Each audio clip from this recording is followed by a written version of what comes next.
Greetings, and welcome back to Dreams of Earth, where we softly delve into the enigmas of our planet, one peaceful moment at a time. Whether you're nestled in your bed, wrapped in a cozy cocoon of blankets, or simply letting your thoughts gently unfocus, this is precisely where you belong. Tonight, we journey to a distant epoch over 300 million years in the past. This predates the era of dinosaurs. Indeed, it was much earlier, during the Carboniferous period. It was a lost world where Earth's air contained nearly 35% oxygen, a significant contrast to the 21% we inhale now. This singular distinction fostered a terrestrial environment teeming with formidable creatures, so vast and peculiar that they challenge our comprehension. Spiders grew large enough to ensnare small animals, scorpions rivaled house cats in size, and dragonflies boasted wingspans as broad as seagulls. These were not mere insects. They were leviathans, ranking among the deadliest hunters our planet has ever witnessed.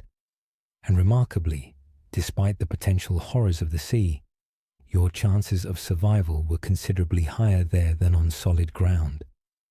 This evening, we'll gently enter that foreign domain where dread and wonder intertwine, exploring the sole epoch in Earth's chronicle when land was dominated by beings more formidable than dinosaurs.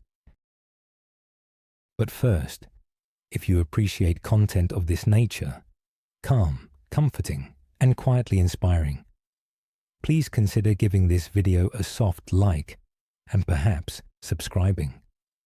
This helps other inquisitive minds like yours discover this tranquil online sanctuary and signals to the algorithm that contemplation and science harmoniously coexist.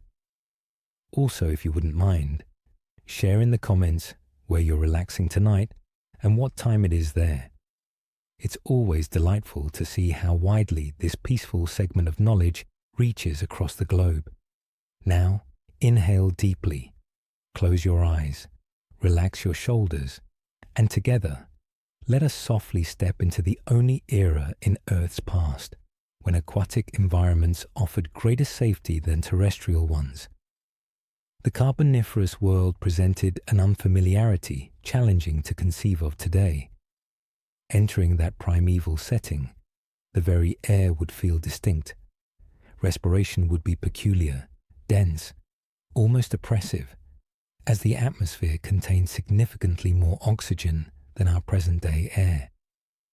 The sky itself might have appeared more vivid, with light piercing through dense clouds and fog, creating an uncanny brilliance that would feel alien to us. This was not the familiar Earth, but a planetary iteration seemingly crafted to push the boundaries of existence. The landscape unfolded as an unending tapestry of swamps, dim and moist, enveloped by a dense, verdant canopy of colossal flora. These were not trees as we recognize them. Rather, immense woodlands of gigantic club mosses and arboreal ferns soared skyward, some reaching over 100 feet tall. Their trunks were furrowed and scaly, their crowns unfurling in delicate fronds that obscured much of the sunlight. Beneath this organic ceiling, the air was oppressive and saturated, the earth yielding and uneven, strewn with decaying plant matter that exuded a profound scent of putrefaction. It was a realm of incessant moisture, where every surface appeared slick, each footfall sinking gently into the bog. This pervasive dampness rendered the Carboniferous forests akin to colossal, inherent greenhouses. The swamp waters mirrored the luxuriant plant life, amplifying the impression that the land was overflowing with vitality. Peculiar plants occupied every available space. Some formed interwoven mats at the water's edge. Others spread across the forest floor, while towering stems ascended to vie for the faint, filtered sunlight. The outcome was a maze of botanical barriers and shifting gloom, a setting where perception was limited and every stir suggested peril. Amidst this atmosphere, life thrived prolifically, yet it was far from serene. The very oxygen richness that enabled flora to attain such monumental proportions also harbored an unseen peril. Oxygen serves as fuel, and in an environment so infused with it, these forests face perpetual jeopardy of transforming into raging infernos. Envision lightning illuminating the horizon, plunging into the thick arboreal cover. In mere moments, vast expanses of swamp could burst into towering conflagrations. Fires were not infrequent. They constituted an intrinsic part of the planet's cadence. Each inferno devoured immense woodlands. Yet, the persistent humidity facilitated rapid regrowth, establishing a cycle of devastation and resurgence. For any terrestrial inhabitant, this incessant menace of abrupt fire meant that existence was never assured. Navigating the Carboniferous terrain would have meant traversing a dichotomy. The planet was teeming with luxuriant vegetation, every expanse crowded with plants exceeding the height and breadth of any contemporary species. Nonetheless, beneath this profusion lay a lethal undertow, an unceasing intimation that the land itself could become inimical without notice. The air you inhaled was dense, the warmth stifling, the forest ground precarious, and predominantly, the awareness that fire could engulf everything at any instant persisted like a pervasive gloom. The Carboniferous served not merely as a setting for life, it was a potent entity, moulding, testing, and exacting its toll on it. To survive in this epoch was to exist precariously, where each inhale and every stride entailed perils far surpassing modern comprehension. And within this forge of extremities, something extraordinary was unfolding. The oxygen-saturated atmosphere, the intricate swamp networks, and the perpetual cycle of fire were preparing the ground for beings unlike any witnessed on Earth before. The Carboniferous age was not solely remarkable for its swamps and boundless woodlands. Its true distinction lay in the very air that nourished every living being. The atmosphere contained almost 1.5 times the oxygen we respire currently. This singular alteration, imperceptible and noiseless, reshaped life in ways nearly beyond our grasp. The very air itself fostered giants. When we observe contemporary insects, most are diminutive, delicate organisms existing at the fringes of our world. Ants traverse the soil in columns, flies momentarily hum before vanishing, and dragonflies glide silently over water. However, during the Carboniferous period, their forebears bore no resemblance to the humble creatures we now encounter. They attained dimensions that seemed more akin to speculative fiction than biological reality. This was no mere chance. It was the immediate outcome of oxygen's influence on biological development. Unlike mammalian physiology, insects do not utilize lungs for respiration. Instead, they depend on minute internal conduits termed tracheae, which facilitate the direct diffusion of oxygen into their bodily tissues. In the current atmosphere, this mechanism operates effectively only for smaller organisms, thereby restricting their potential growth. Yet, in the oxygen-dense air of the Carboniferous, these tracheae could convey substantially more oxygen, penetrating further into the insect's anatomy and nourishing tissues that would perish in our contemporary environment. The ramifications were astounding. Arthropods that today would scarcely exceed the length of a thumb could achieve dimensions measured in feet. Wings could span broader than a person's shoulders. The very ground of the forest trembled under the chitinous bulk of entities whose existence at such magnitudes defied expectation. It was as if Earth itself was supercharged. impelling life to extremes that challenge the limits of physical viability.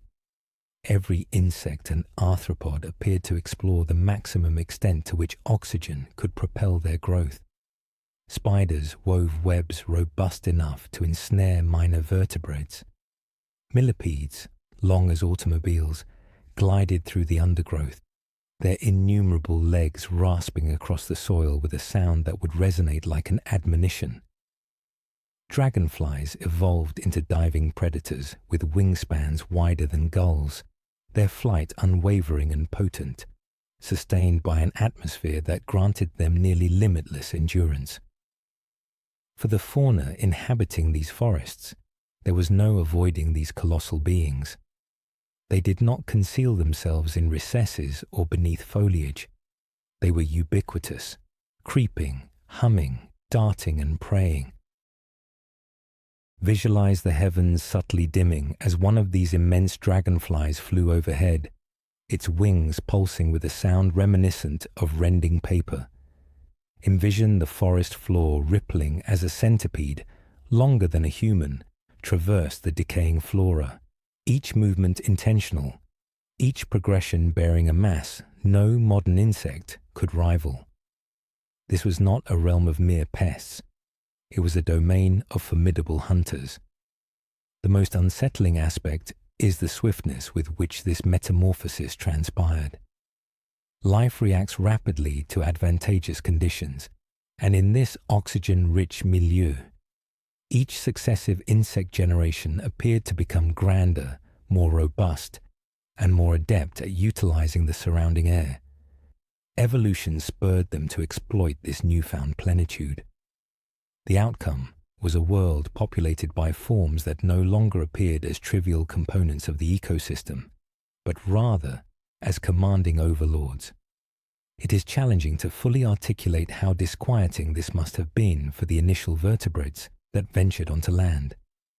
They did not encounter benign landscapes or minor organisms for competition. They entered a world where the atmosphere itself had transmuted insects into monstrous entities. The forests, inherently dim and moist, teemed with beings that seemed excessively large, alien, and potent for a vulnerable amphibian physique to withstand. The atmosphere had forged not merely a novel ecosystem, but an arena of existence biased towards arthropods. Consequently, the Carboniferous was characterized by a chilling contradiction. The air, which ought to have been a boon, plentiful and life-giving, instead became an instrument, amplifying the creatures that inhaled it into unimaginable horrors. This sole element laid the groundwork for some of the most dreadful terrestrial invertebrates to ever exist, beings that fundamentally redefined the concept of an insect. While the Carboniferous atmosphere had fostered immense flying insects and humming predators, the genuine horrors resided on the ground. Beneath the dense overhead cover of marshy forests, within the gloom cast by enormous ferns and club mosses, the forest floor was vibrant with organisms that appear improbable when contrasted with modern insects. These were terrestrial crawlers that seemingly defied existence. Yet for millennia, they reigned over the undergrowth. The most colossal among them was Arthropleura, a myriapod-like organism that exceeded the length of an adult human. Fossilized trails indicate that some specimens attained lengths surpassing 8 feet, with bodies as broad as a dining table. Picture traversing the forest and discerning the arid, rasping sound of hundreds of chitin-clad legs propelling across fallen leaves. Each stride would imprint into the soft, moist earth, leaving vestiges destined to endure for eons. Arthropleura was not merely immense, it was fortified like a biological tank. Its segmented torso was encased in overlapping scutes that shimmered in the subdued light, lending it an almost metallic luster. For us, even the glimpse of a contemporary centipede can provoke disquiet. Their innumerable, synchronously undulating legs appear unnatural to the human gaze. Now, amplify that unease by 100-fold. Arthropleura epitomized revulsion and primordial dread, a testament that evolution crafts beings not for our solace, but for environmental supremacy. This gargantuan arthropod likely subsisted on decaying vegetation, navigating the undergrowth like a mobile felled tree. However, this detail does little to alleviate the terror of envisioning such a creature gliding past you in the forest twilight. And Arthropleura was not solitary. Scorpions also roamed the Carboniferous marshes, though these were not the diminutive desert inhabitants we recognize today. They were comparatively enormous, some attaining the dimensions of contemporary felines. Their chelae could clamp shut with startling power, and their tails arced above like venom-tipped lances. They patrolled the humid forest floor, receding into shadows and reappearing unexpectedly. For the nascent vertebrate striving to subsist on land, an encounter with such a scorpion could prove lethal. Its venomous sting, coupled with its sheer bulk and might, established it as one of the most dreaded predators of its epoch. Envision yourself seated serenely at the swamp's periphery as twilight descends, the moist air thickening with vapor. From your peripheral vision, something stirs. A shimmering form advances, not swiftly, but deliberately, its legs softly tapping the ground. As your vision adapts, you discern the shape surpasses your height. Then, from the opposing side, a scorpion glides from the gloom, its physique gleaming, its pincers agape, its tail poised like an interrogation mark. Such was the Carboniferous forest. Every obscurity potentially harbored an anomaly. What rendered these creatures so petrifying was not merely their magnitude, but their profusion. They were not infrequent monstrosities secluded in obscure caverns. They constituted an integral component of the daily ecosystem, creeping, ascending, and preying throughout the land. To inhabit this realm signified coexisting with entities that strained the boundaries of natural allowance. The very terrain appeared designed to disquiet and overpower any being bold enough to venture upon it. Yet, these terrestrial terrors represented only a fragment of the narrative. For while the ground vibrated under the weight of armored millipedes and colossal scorpions, the heavens above were home to equally formidable hunters, descending with wingspans akin to a hawk's. If the Carboniferous forest floor harbored creeping abominations, the skies above offered no greater security. They, too, were governed by behemoths, and none was more striking or fearsome than Meganeura, a dragonfly so immense it could contend with as immense as a modern hawk in wingspan. Meganeura's fossilized remains show wings that stretched almost 3 feet across, gleaming with a delicate yet lethal structure that allowed it to command the skies. The first thing one would notice if Meganeura flew above was its sound. While contemporary dragonflies hum softly when they beat their wings, a creature of this magnitude would have been anything but subtle. Its flight must have been accompanied by a deep, resonant buzz, a sound akin to fabric tearing in the wind, sufficiently loud to send shivers through any animal beneath. The sight of such a large dragonfly gliding among the towering ferns would have been both breathtaking and deeply unsettling. But Meganeura was more than just a giant. It was a predator of exceptional prowess.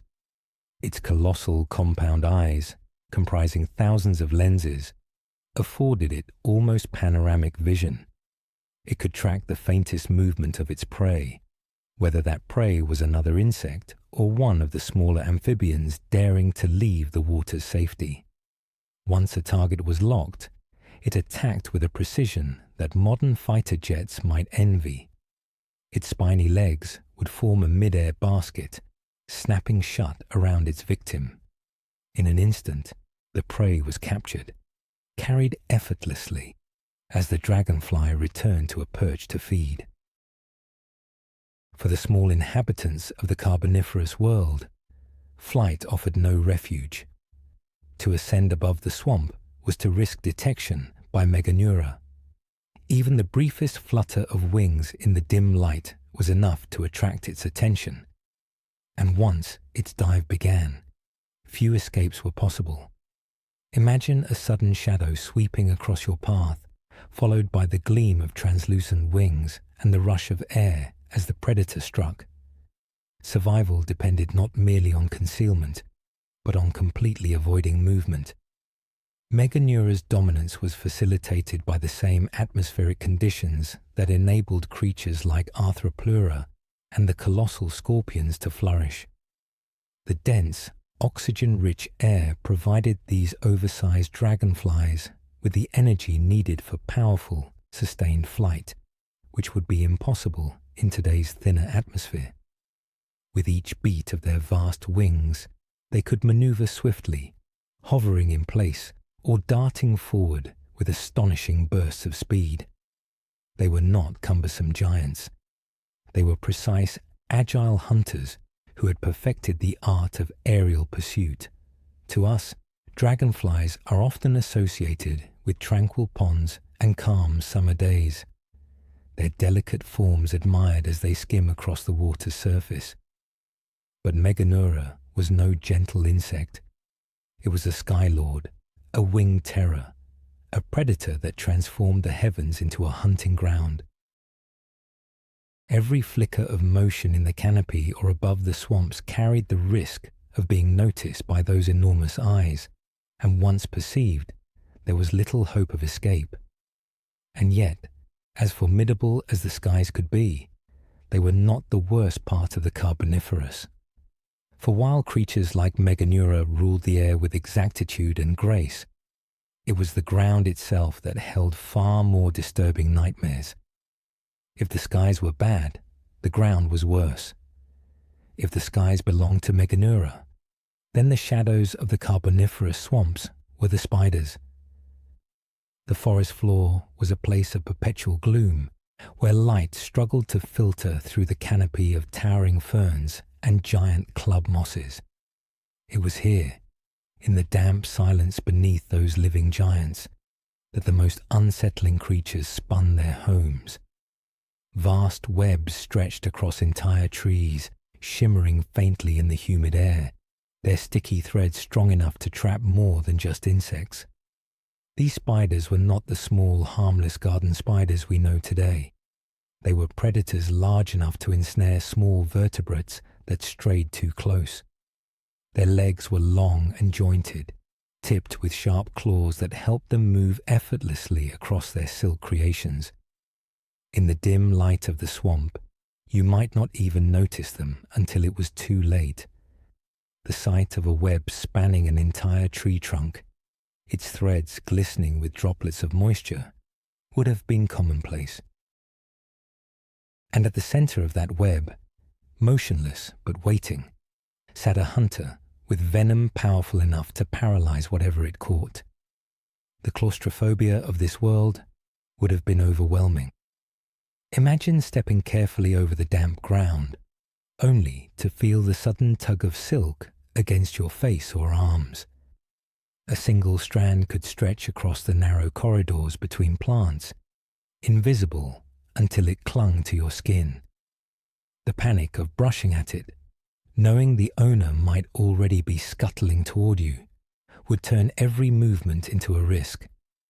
For the small amphibians beginning to explore land, these webs were deadly traps. A single mistake, one leap in the wrong direction, and they could find themselves wrapped in silk, their struggles growing weaker as venom spread through their bodies. Spiders were perfectly adapted to this dark, humid world. Their 8 eyes could sense movement with incredible precision. Their silk, stronger than steel by weight, gave them both shelter and weapon, and their hunting strategies were varied. Some lurked in burrows just beneath the soil, leaping out when vibrations gave away passing prey. Others roamed freely, crawling across trunks and branches, their bodies blending seamlessly into the textured bark. Wherever you turned, the sense that something was watching, something was waiting, was inescapable. The forest floor of the Carboniferous was not just alive, it was oppressive. Every inch of it seemed occupied by crawling, creeping, or spinning life. The air was thick with the smell of rotting vegetation. The damp ground sucked at your feet. Overhead, silk glistened like 1,000 hidden tripwires. And somewhere in that gloom, a spider the size of a dinner plate might be clinging silently to a branch, waiting for the faint tremor of your step. Even today, humans carry an instinctive unease towards spiders. Their alien movements, their multiple eyes, their quiet patience, all unsettle us in ways we can hardly explain. That unease was amplified in this ancient world. The Carboniferous forests made those instincts more than a trick of the brain. They were survival alarms, honed against predators that truly deserved fear. And as terrifying as the spiders were, they were not the only menace lurking in the shadows. Because while these webs transformed the forest into a labyrinth of traps, the greatest danger of the Carboniferous was not hidden at all. It was in plain sight, scuttling across the ground and climbing over every surface. They were not distant like the dinosaurs that would come much later. They were everywhere.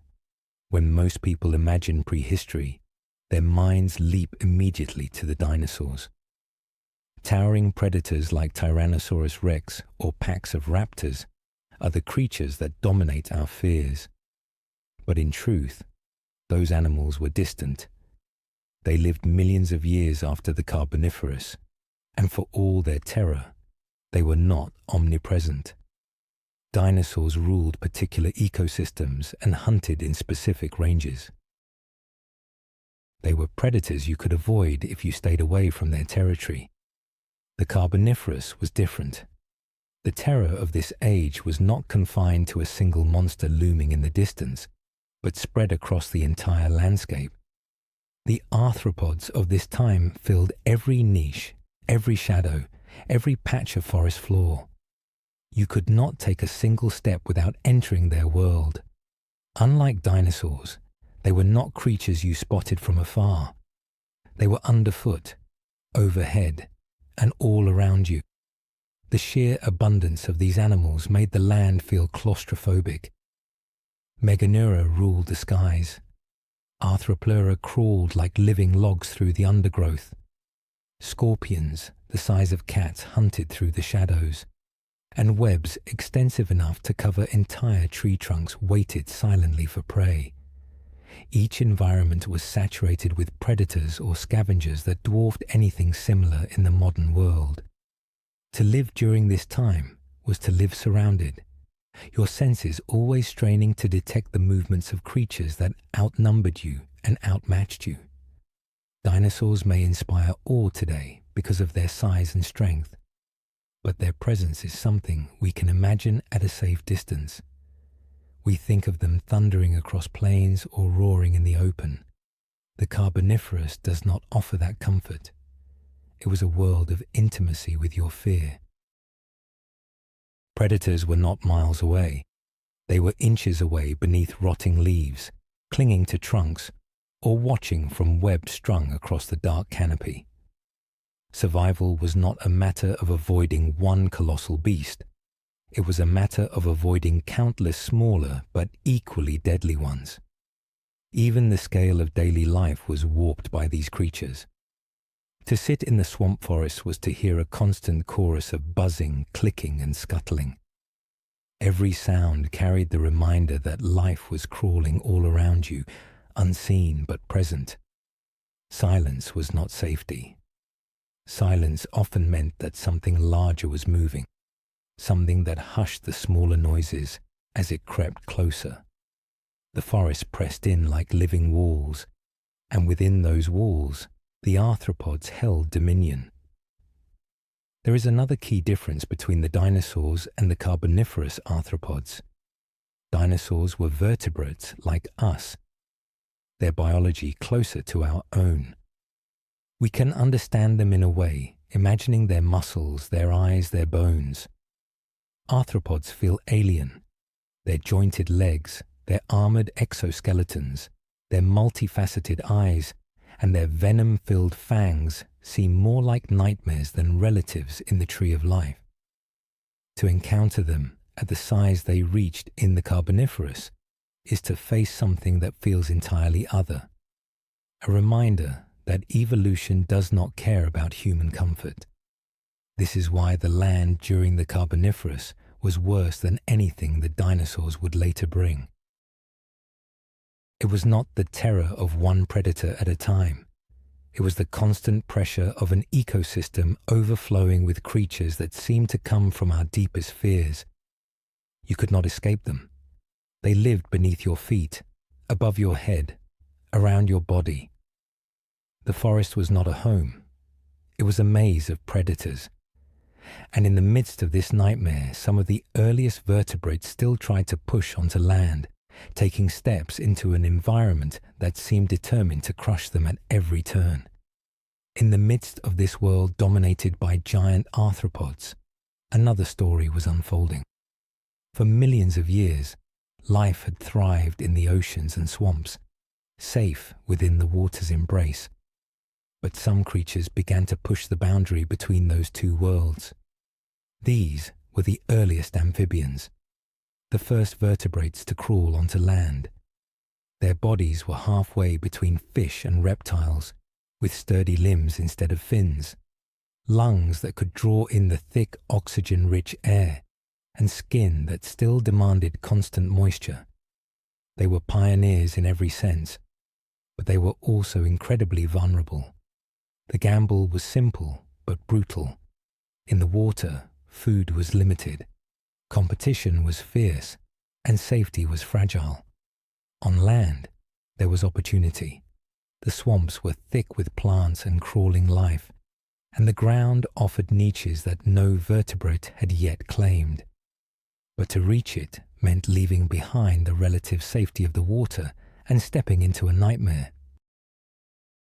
Every inch of ground was already crowded with creatures that had been evolving for millions of years to dominate that space. Imagine one of these early amphibians pulling itself from the shallows. Its body, slick and heavy, drags forward on stumpy legs that were still learning the art of walking.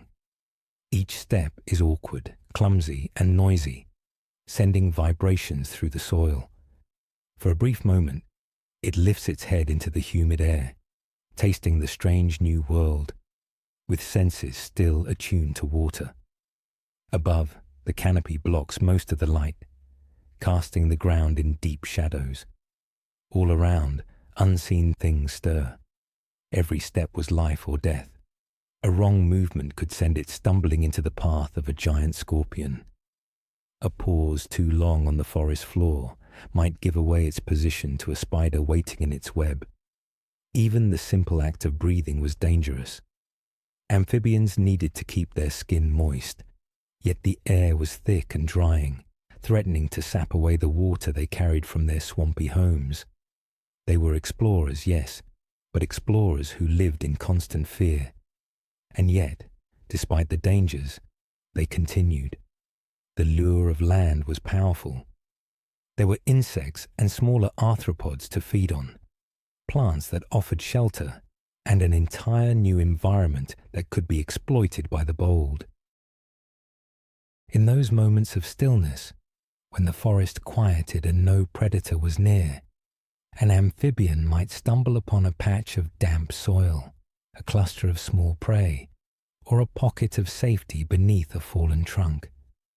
These fleeting advantages were what kept them moving forward, generation after generation. What makes their story so haunting is that these creatures were never the dominant life forms of their time. They were fragile newcomers, soft-bodied and slow compared to the armored and agile arthropods around them. They were pioneers, but they were also prey. Each journey from water to land was a roll of the dice, a desperate attempt to carve out survival in a world that seemed hostile to their very existence. Their gamble, however, would not stop. More and more amphibians emerged from the swamps, each generation adapting slightly better, each one testing the limits of what was possible. Slowly, over countless years, their descendants would begin to claim a foothold. But in these early days, the gamble remained brutal and unforgiving. And while they struggled on the margins, dragging themselves step by step into hostile territory, the water, within the depths of the swamps and rivers, the territorial creatures of the land could not pursue them, ensuring their greater safety. The oceans, despite their inherent perils, offered the sole refuge when confronted with the living terror that crept, scuttled, and lay in wait above. For the earliest amphibians, venturing onto land represented a grave risk of demise. However, if they retreated and submerged themselves, the environment transformed dramatically. Carboniferous aquatic habitats still presented dangers, yet compared to the horrors on solid ground, they offered an almost sanctuary-like feeling. The water became their singular haven. A crucial factor was the limitation of gigantism underwater. The same oxygen-rich atmosphere that allowed dragonflies to attain the size of hawks and centipedes to grow longer than a human did not produce the same effect beneath the surface. Water's density, combined with animals relying on gills or rudimentary lungs for respiration, imposed a natural-sized ceiling in that environment. While oceans and rivers harbored fish, sharks, and unusual armored species, none reached the monumental proportions of the terrestrial arthropods. This disparity in scale was vital for survival. A small amphibian or fish concealed in the shallows had a chance to escape, to dart behind a clump of algae, or to burrow into the soft mud. On land, a single misstep could lead it directly into the pincers of a cat-sized scorpion or the fangs of a lurking spider. In the water, danger was present, but not all-encompassing. Predators certainly hunted, but their size and capabilities were constrained by physical laws. No hawk-sized dragonfly swooped through the water. No man-long millipede coiled through the shallows. Compared to the dread of the forest, the rivers and swamps seemed merciful. The Carboniferous waters were home to a variety of creatures that would appear both familiar and foreign to us today. Early sharks patrolled the deeper channels, their forms sleek and effective even at this evolutionary stage. Smaller, bony plated fish shimmered in shoals, consuming plankton or tiny crustaceans. Primitive lungfish dwelled in the muddy bottom, capable of gulping air when necessary, a survival tactic mirroring the struggles of amphibians on land. Dangers existed here, but they were threats an amphibian could comprehend and sometimes evade. Moreover, the rules of movement differed in water. Amphibians were clumsy on land, dragging themselves with ungainly limbs, but in water, their bodies discovered a form of elegance.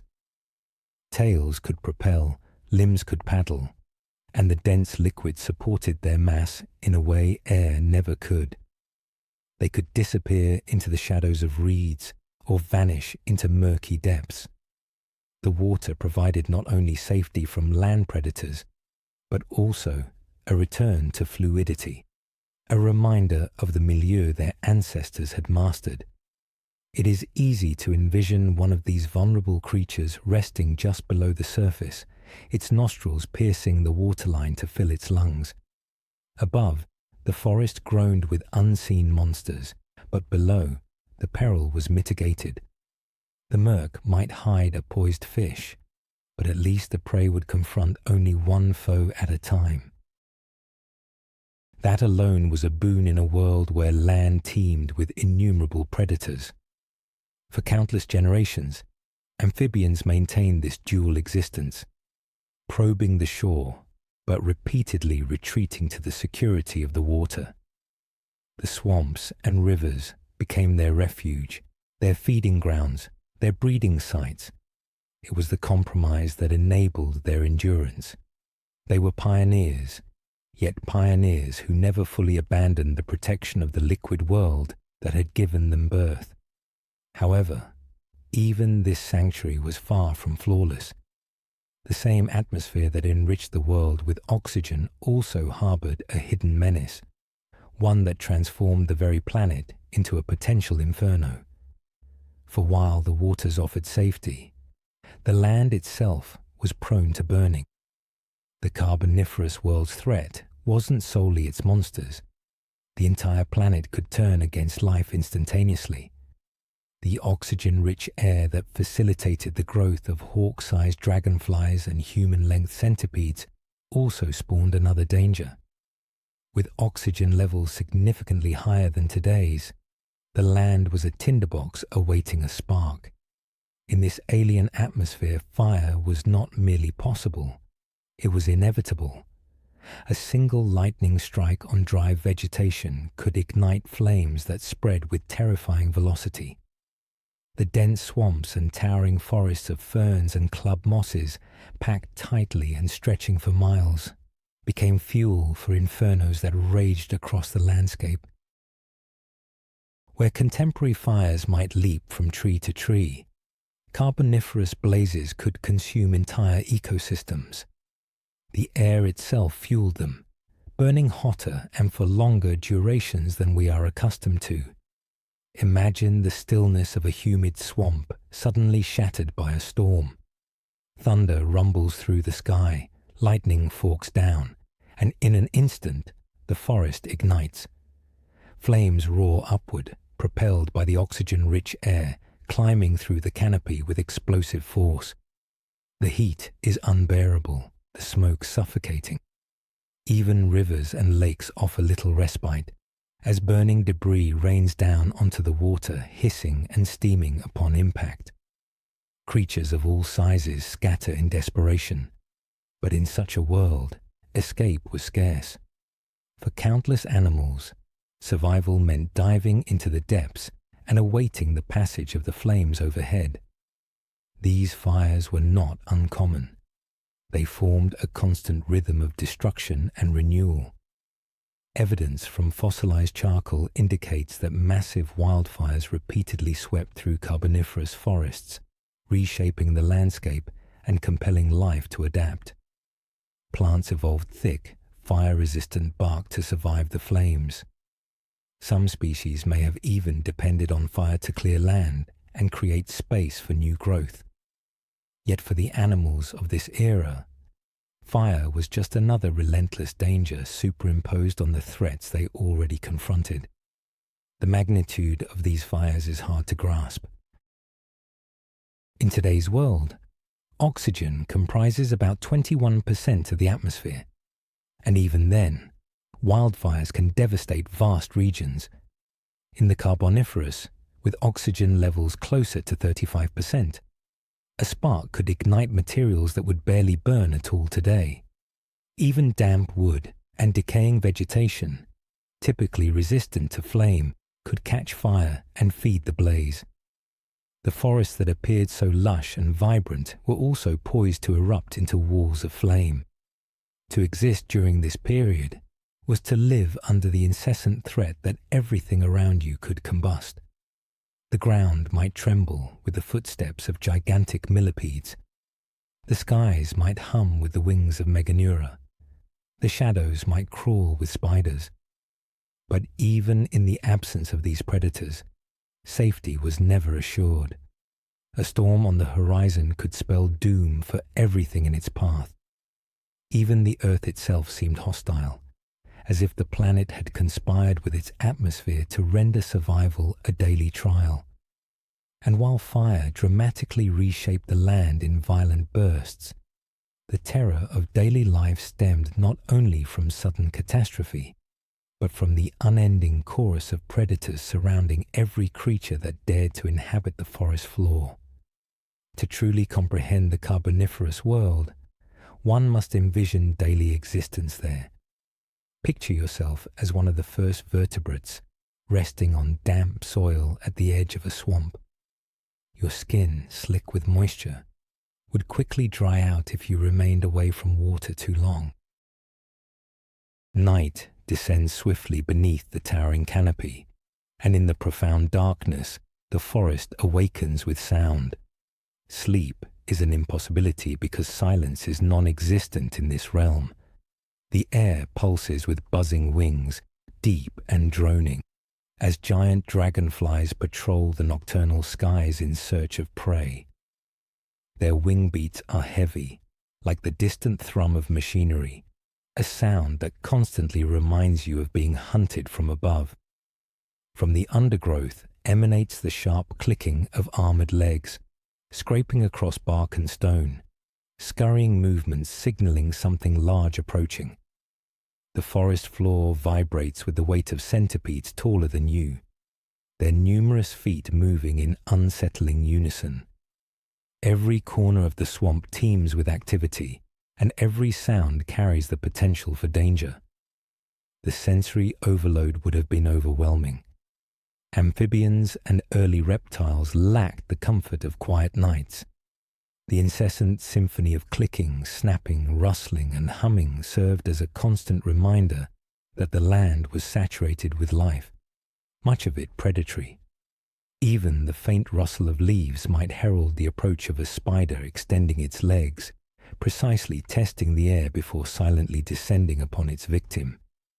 The oppressive humidity intensified everything, carrying vibrations and scents with uncanny clarity. And then there was the scent. The Carboniferous forest was a place of perpetual growth and decay. Rotting vegetation accumulated thickly on the swamp floor, releasing pungent odors into the heavy air. It was the smell of a world simultaneously teeming with life and suffocating under its own abundance. For the small creatures striving to survive here, every breath carried the dual reminder of sustenance and death. Imagine attempting to find rest in this environment. You curl against the base of a colossal tree fern, hoping its roots will conceal you. But the moment your eyes close, the forest asserts its presence. The air vibrates with the low hum of wings. Something skitters across your foot. From above, the faint snapping of silk threads suggests a web shifting in the breeze. Sleep becomes a perilous wager. For the instant you relax is the moment you cease to notice the sounds that forewarn of approaching predators. The true horror lay not merely in the size of these creatures, but in their sheer abundance. Unlike the age of dinosaurs, where a single predator might dominate a region, the Carboniferous world offered no respite. Insects and arthropods were ubiquitous. They crawled beneath tree bark, scuttled across the forest floor, and flew through the humid air in clouds so dense they obscured the moonlight. You were never alone. Even if no direct attack occurred, the sensation of being observed, of being encircled, was constant. For the creatures of this period, survival demanded a perpetual state of alertness. Sleep was shallow, fragmented, haunted by the endless chorus of wings and claws. The forest itself seemed to press inward, enveloping you with sounds, smells, and movements that refused to cease. The fear was primal, ingrained deep within their bones, because this was a world where resting for too long might mean never awakening again. Yet this fear was not unique to the Carboniferous. It left an enduring imprint that transcended time, shaping instincts that still resonate within us today. The unease we feel around certain creatures is no mere coincidence. It is the memory of a world that exacted fear as the price of existence. Although the Carboniferous world vanished hundreds of millions of years ago, its shadow persists within us. You can feel it in the way your skin prickles when you see a spider scuttle across the floor, or in the sudden jolt of alarm when a beetle buzzes past your ear. These reactions are more than simple annoyances. They are echoes of survival instincts deeply carved into our ancestors long ago.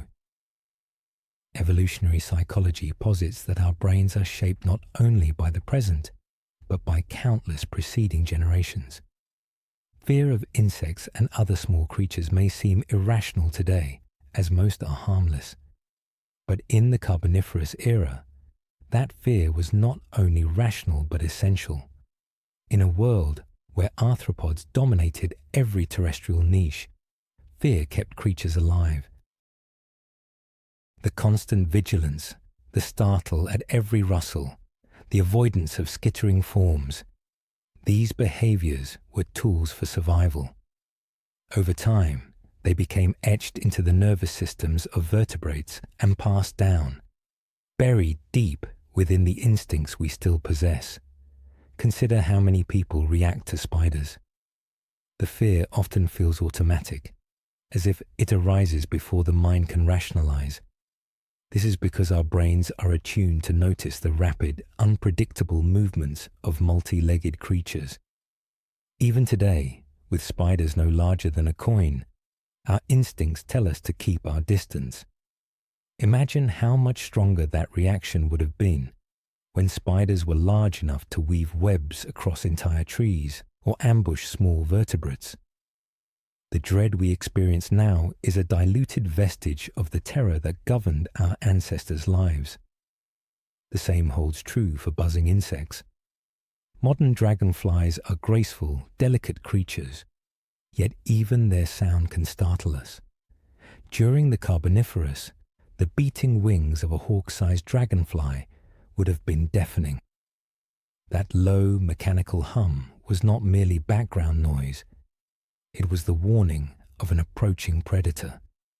To flinch at a sudden buzz today is to reenact the reaction that once signified the difference between life and death.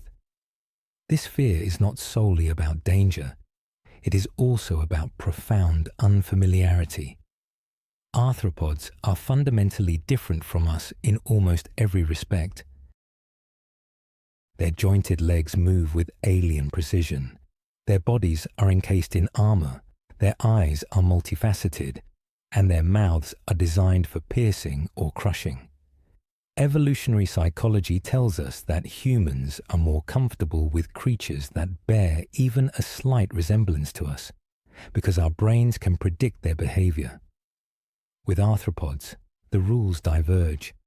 Their movements are unfamiliar, their forms disquieting, and that unpredictability is a significant factor in our innate unease.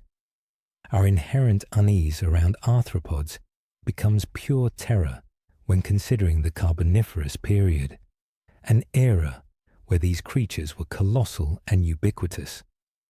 The persistence of these instincts highlights how profoundly that ancient age has shaped life on Earth.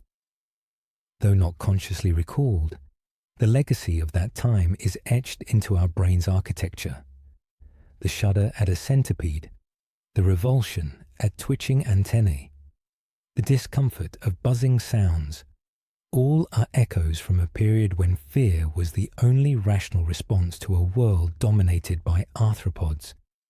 Crucially, these were not merely bugs as we perceive them today, not insignificant nuisances. They were the terrestrial rulers, the hunters, immense beings preying on anything smaller. They were the apex predators of their epoch, defining terror for millions of years.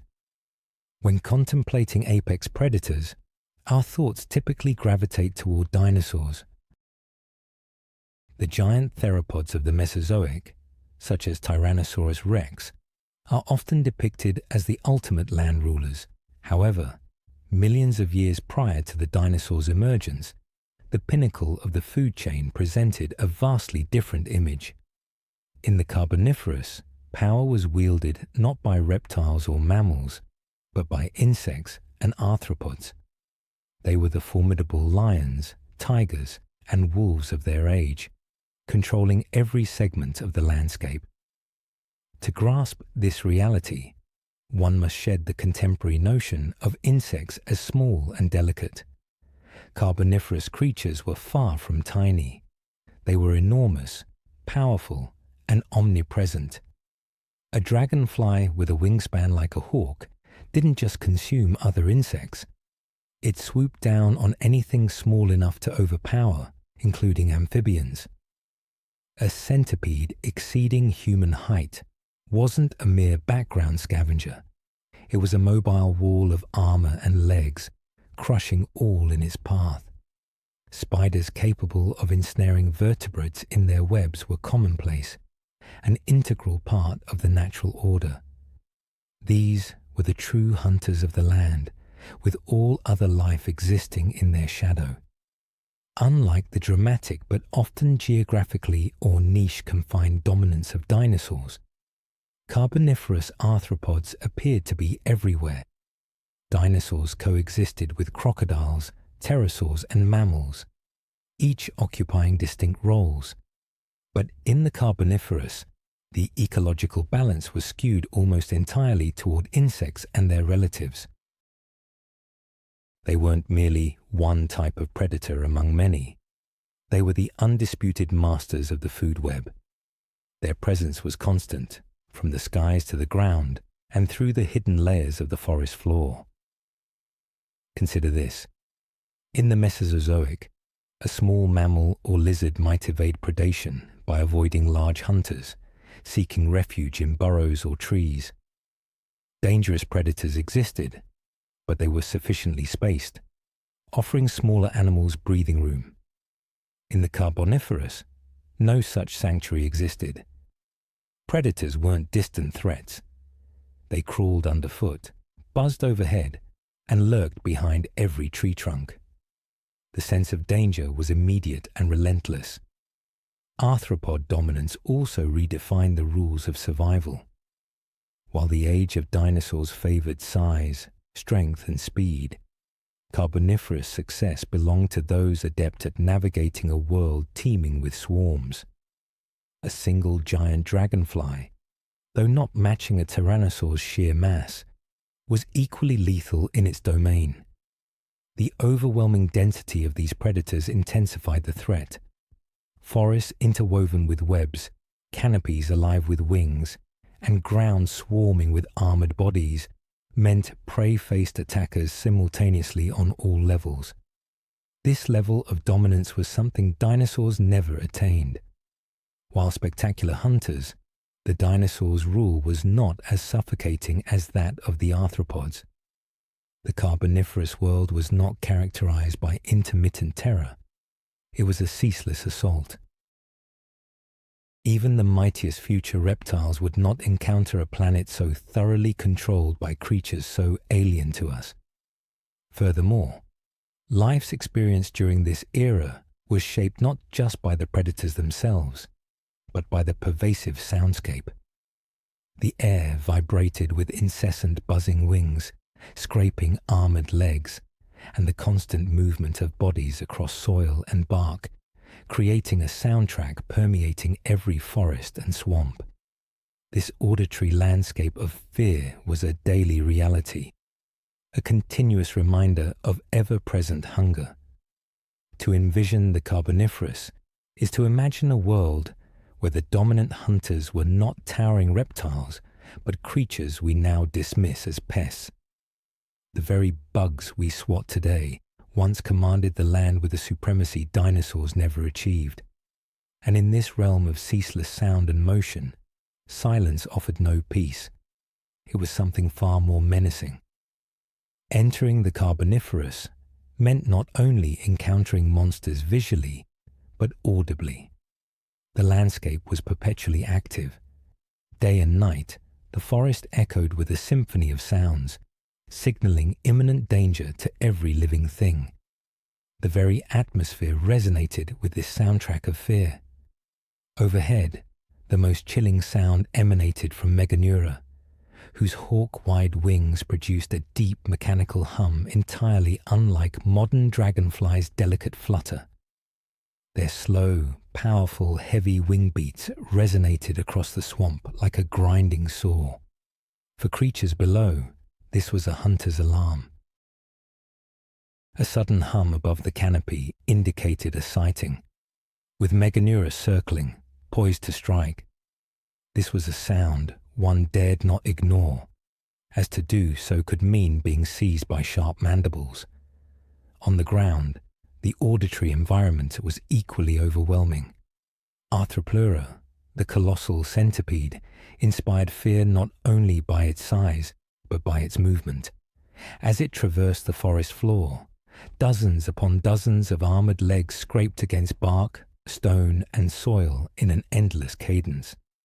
The sound resembled a prolonged, rasping sigh echoing through the undergrowth. Imagine lying motionless in the dark, hearing that scraping intensify, knowing the creature generating it was longer than your height. Even after it passed, the sound lingered, conveying a sense of immense weight and inevitability, like an unstoppable advance. Between the deep wing buzzes and leg scrapes came smaller yet equally unsettling noises. The clicking of scorpion pincers, the faint tearing of leaves as beetles fed, the gentle but ceaseless patter of countless swarming insects. The jungle was no tranquil haven, but a constant auditory barrier pressing in from all directions. For the nascent vertebrates venturing onto land, every sound carried a message. You are not alone. The most unnerving aspect, however, was not sound itself, but its abrupt absence. Silence in the Carboniferous didn't signify safety. It indicated a change. A sudden stillness in the canopy, a cessation of clicks and buzzes, often heralded a predator preparing to pounce. Creatures of this era instinctively understood that silence was a greater peril than noise, for it meant life's usual chaos had paused for a specific, dangerous reason. To survive here meant gauging fear not only by what you heard, but by what you no longer heard. This relentless auditory pressure molded the behavior of every organism in the Carboniferous ecosystem.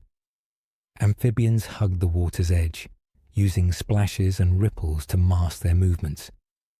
Insects employed overwhelming noise to confuse and intimidate prey. Even plants contributed, their vast forests creating layers of rustling whispers that blended with the animal chorus, making threat localization nearly impossible. The Carboniferous world demanded heightened senses. Every wing flutter above, every claw scrape on stone, every sudden break in the chorus carried the weight of survival. The soundtrack of fear wasn't mere background. It was the very fabric of daily life. This auditory landscape also revealed a sobering truth. These arthropods weren't just components of the ecosystem. They dictated it. Their sounds were the forest's heartbeat, the signals determining when creatures moved, hid, or dared to rest. It was a world where predators were inescapable, their presence impossible to ignore. It's tempting to envision stepping into the Carboniferous world, to wander through its towering forests, gaze at hawk-winged dragonflies, and witness the immense Arthropleura gliding through ferns. Yet, the brutal truth is simple. We would not survive, not for a day, nor even an hour. The immediate problem would arise with your first breath. Earth's atmosphere then contained nearly 35% oxygen, significantly more than our present 21%. Initially, this might seem invigorating, as if each breath offered more energy. In reality, it would poison you. Even brief exposure to such high oxygen concentrations would flood your body with unstable molecules, causing tissue and organ damage. Oxygen toxicity would strike rapidly. Your lungs would burn, vision blur, and nervous system spiral into seizures. The very air essential for life would become deadly. Even if you could endure the atmosphere, the environment itself was hostile. Carboniferous forests were humid, dark and heavy with the scent of decaying vegetation.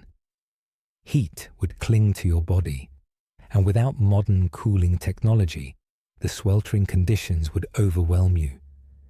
The ground beneath your feet would be treacherous, often a layer of decomposing plant matter over waterlogged swamps, making every step a struggle, a constant risk of sinking or stumbling. And then there were the fires. With such high atmospheric oxygen, the planet was primed for combustion. A single lightning strike could ignite an inferno. Fire racing through the canopy with terrifying speed, feeding on the oxygen-rich air like a furnace torch. Imagine the terror of being engulfed by walls of flame with no escape, the crackling roar of burning vegetation echoing for miles. In such a world, fire wasn't rare. It was an inevitable, constant threat. But even if you miraculously avoided suffocation, exhaustion, and the fire, the monsters awaited. Everywhere you looked, predators lay in wait. Arthropleura, with its myriad armored legs, could crush you. Cat-sized giant scorpions patrolled the undergrowth, pincers snapping, tails poised to sting. Spiders spun webs across entire trees, strong enough to snare small vertebrates. Above, Meganeura patrolled the skies, swooping with hawk-like precision. To enter this world as a human would be to place yourself at the bottom of a nightmarish food chain. You wouldn't be the predator. You'd be the prey. Unlike our ancestors in a later, more balanced world, you would possess no adaptations to aid survival. Your skin wouldn't protect against humidity. Your reflexes couldn't match these supercharged creatures, and your body wouldn't withstand the poisonous air or constant fire threat. It was a world designed for them, not for us. When we visualize standing in the Carboniferous, it's easy to picture ourselves as explorers, studying, observing. But the reality is far grimmer. You wouldn't be an explorer. You would be a victim. Every breath would hasten collapse. Every sound would signal an approaching predator. Every step would reinforce that the planet itself desired your demise. We pride ourselves on adaptability, on our capacity to survive anywhere on Earth. But in the Carboniferous, human adaptability would be meaningless. Our bodies would fail, our senses betray us, and our ingenuity would not save us. Ultimately, we would not last an hour. Life in the Carboniferous was not static. It was a perpetual battlefield, every creature locked in an escalating arms race for supremacy.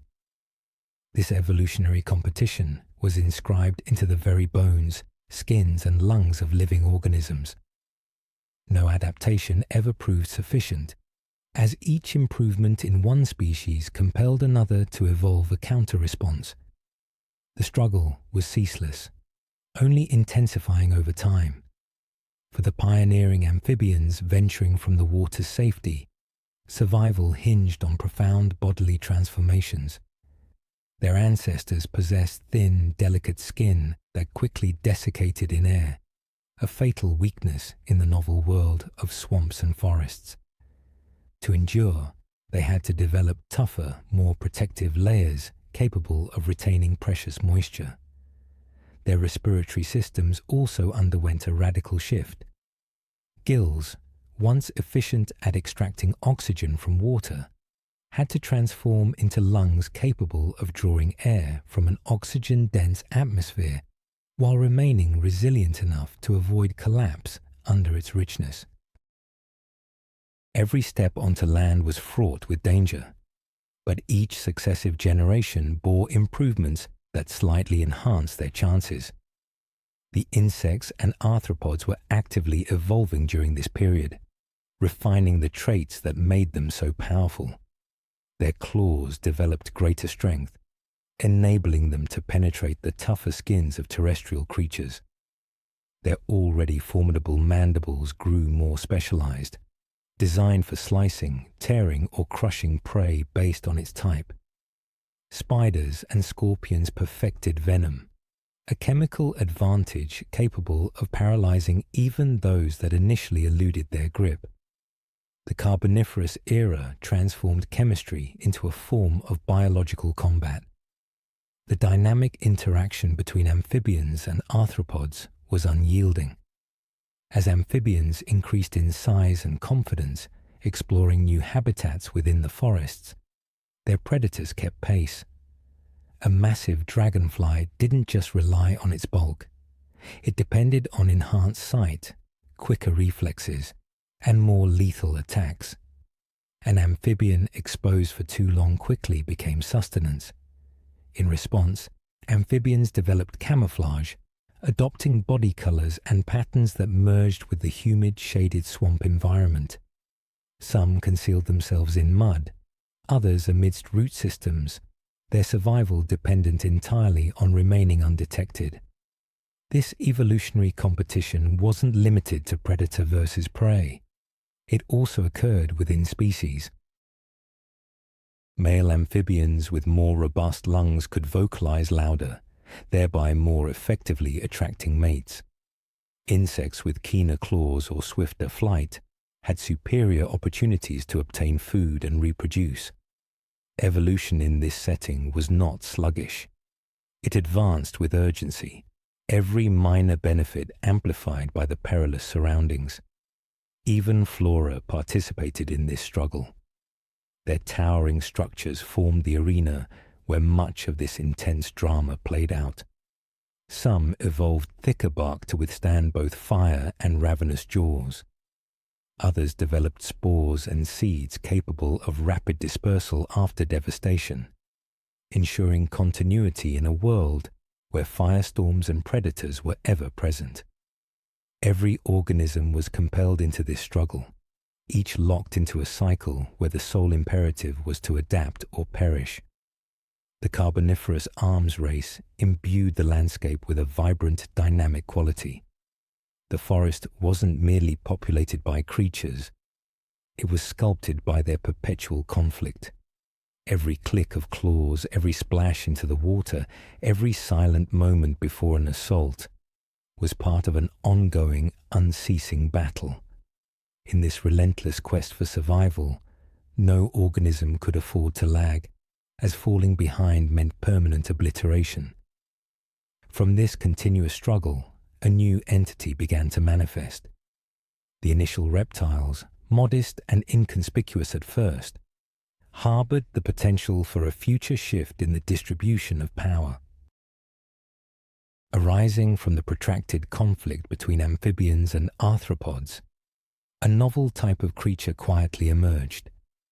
They were initially small, no larger than a lizard, yet contained within their delicate forms the genesis of a fundamental change.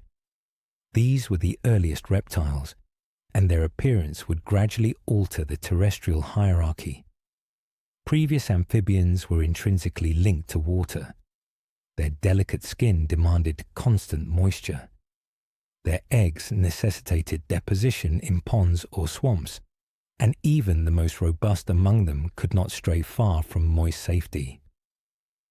Reptiles severed this dependency. Possessing tougher, scaly skin that retained water, they could thrive in drier atmospheric conditions and less hospitable soil.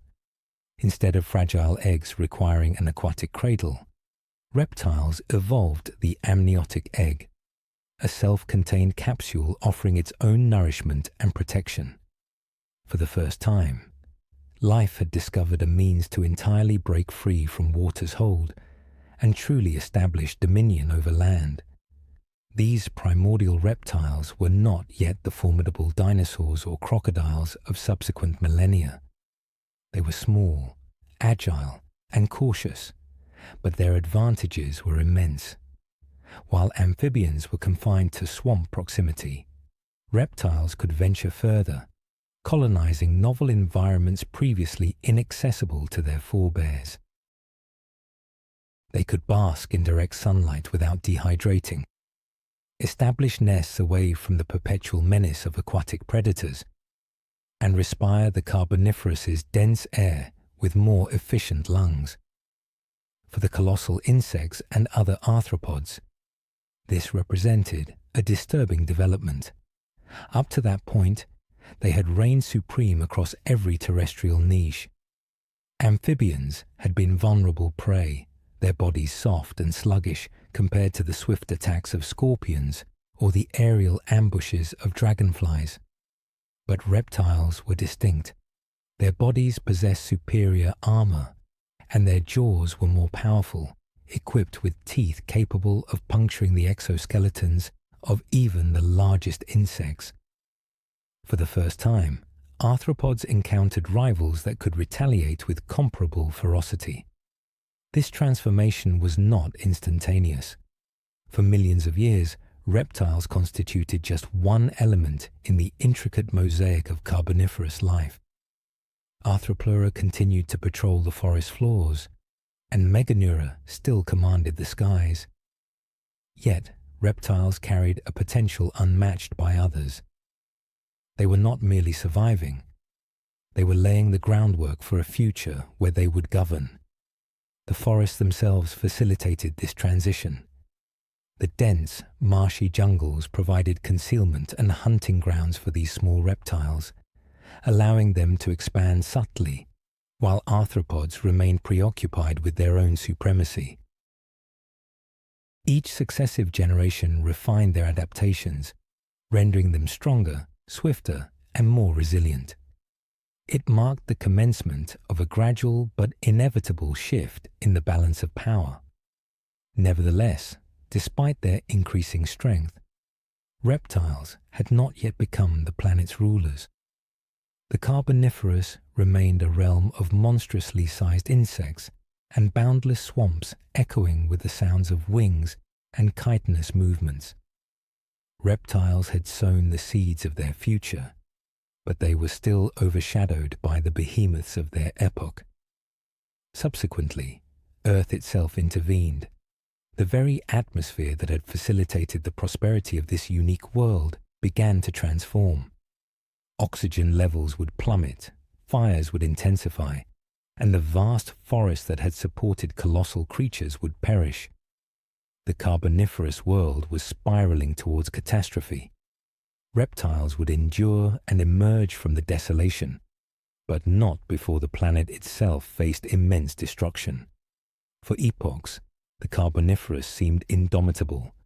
Skyscraping forests spanned continents. Insects ballooned to unprecedented dimensions, and amphibians and reptiles carved out precarious existences amidst these titans. Yet, even the most dominant eras eventually recede, and the very forces that had sculpted this peculiar world began its dissolution. The decline commenced subtly with climatic and atmospheric alterations, but it escalated into a chain of cataclysms that reshaped global life. The oxygen-rich atmosphere started to change. For a substantial portion of the Carboniferous, oxygen concentrations neared 35%, fueling blazes and fostering the growth of gigantic arthropods. However, Earth is in perpetual motion. The atmospheric gas equilibrium relies on the waxing and waning of ecosystems, and the Carboniferous's unending swamps inadvertently orchestrated their own downfall. As organic matter accumulated and was entombed in deep strata, carbon dioxide levels began to fluctuate. Climate patterns shifted, ushering in a period of planetary instability. The luxuriant forests that had blanketed the land started to wither. Swamps desiccated, transforming what were once sprawling green expanses into dwindling patches of dying flora. With the demise of the great forests, the oxygen they had infused into the atmosphere also decreased. A world once abundant was suddenly stripped of its fundamental support. The creatures reliant on these forests were left devoid of sustenance or sanctuary. For the Carboniferous giants, this signified a death knell. Arthropods like Arthropleura had thrived in oxygen-saturated air.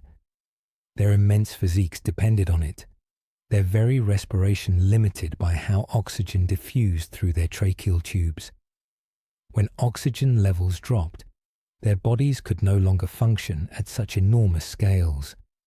What had once been a benefit became a vulnerability. One by one, the colossal insects and millipedes that had governed the land began to vanish. The collapse of the forest wasn't solely an issue of food and oxygen. It shattered the entire intricate web of life. Amphibians, once terrestrial pioneers, struggled as their marshy habitats dried up. Many species proved unable to adapt swiftly enough, leading to their disappearance.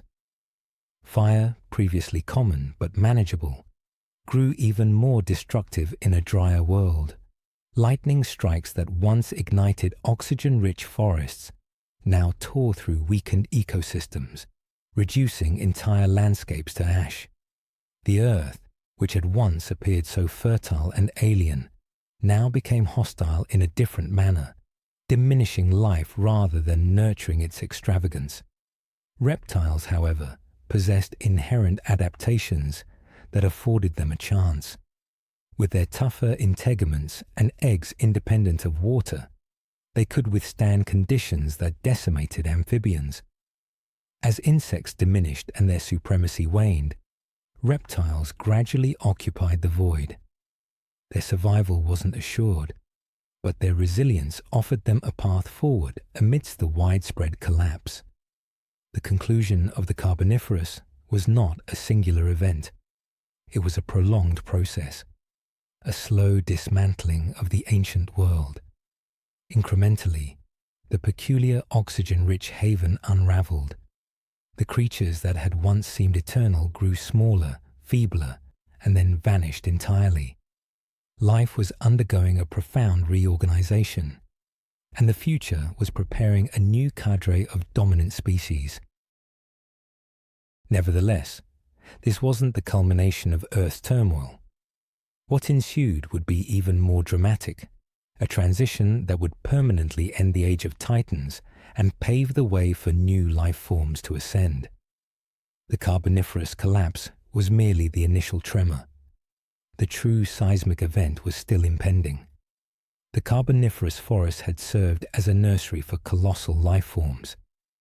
However, as the atmosphere underwent transformation, the fundamental principles of life on Earth were redefined.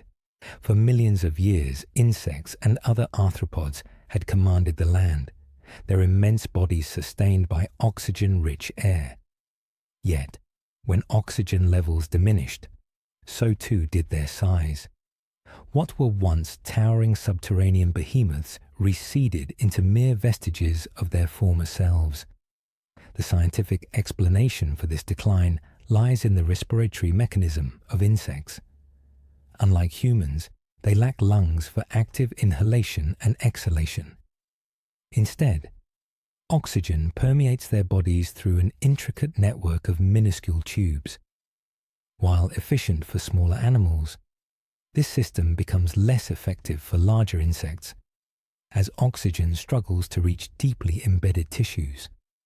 During the Carboniferous, with nearly 35% atmospheric oxygen saturation, these tubes conveyed sufficient air to maintain even a dragonfly with a hawk-like wingspan. But as oxygen levels receded to around 21%, that identical bodily structure could no longer sustain such massive dimensions. Gigantism became unfeasible. For the organisms dependent on it, this change was not incremental. Larger insects simply could not survive in the altered atmosphere.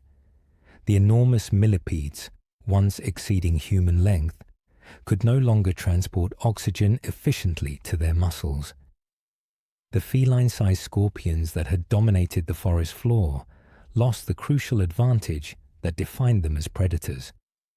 Dragonflies like Meganeura, once aerial monarchs, shrank until their descendants evolved into the delicate insects we observe today. The world that had once fostered monsters abruptly stripped them of their might.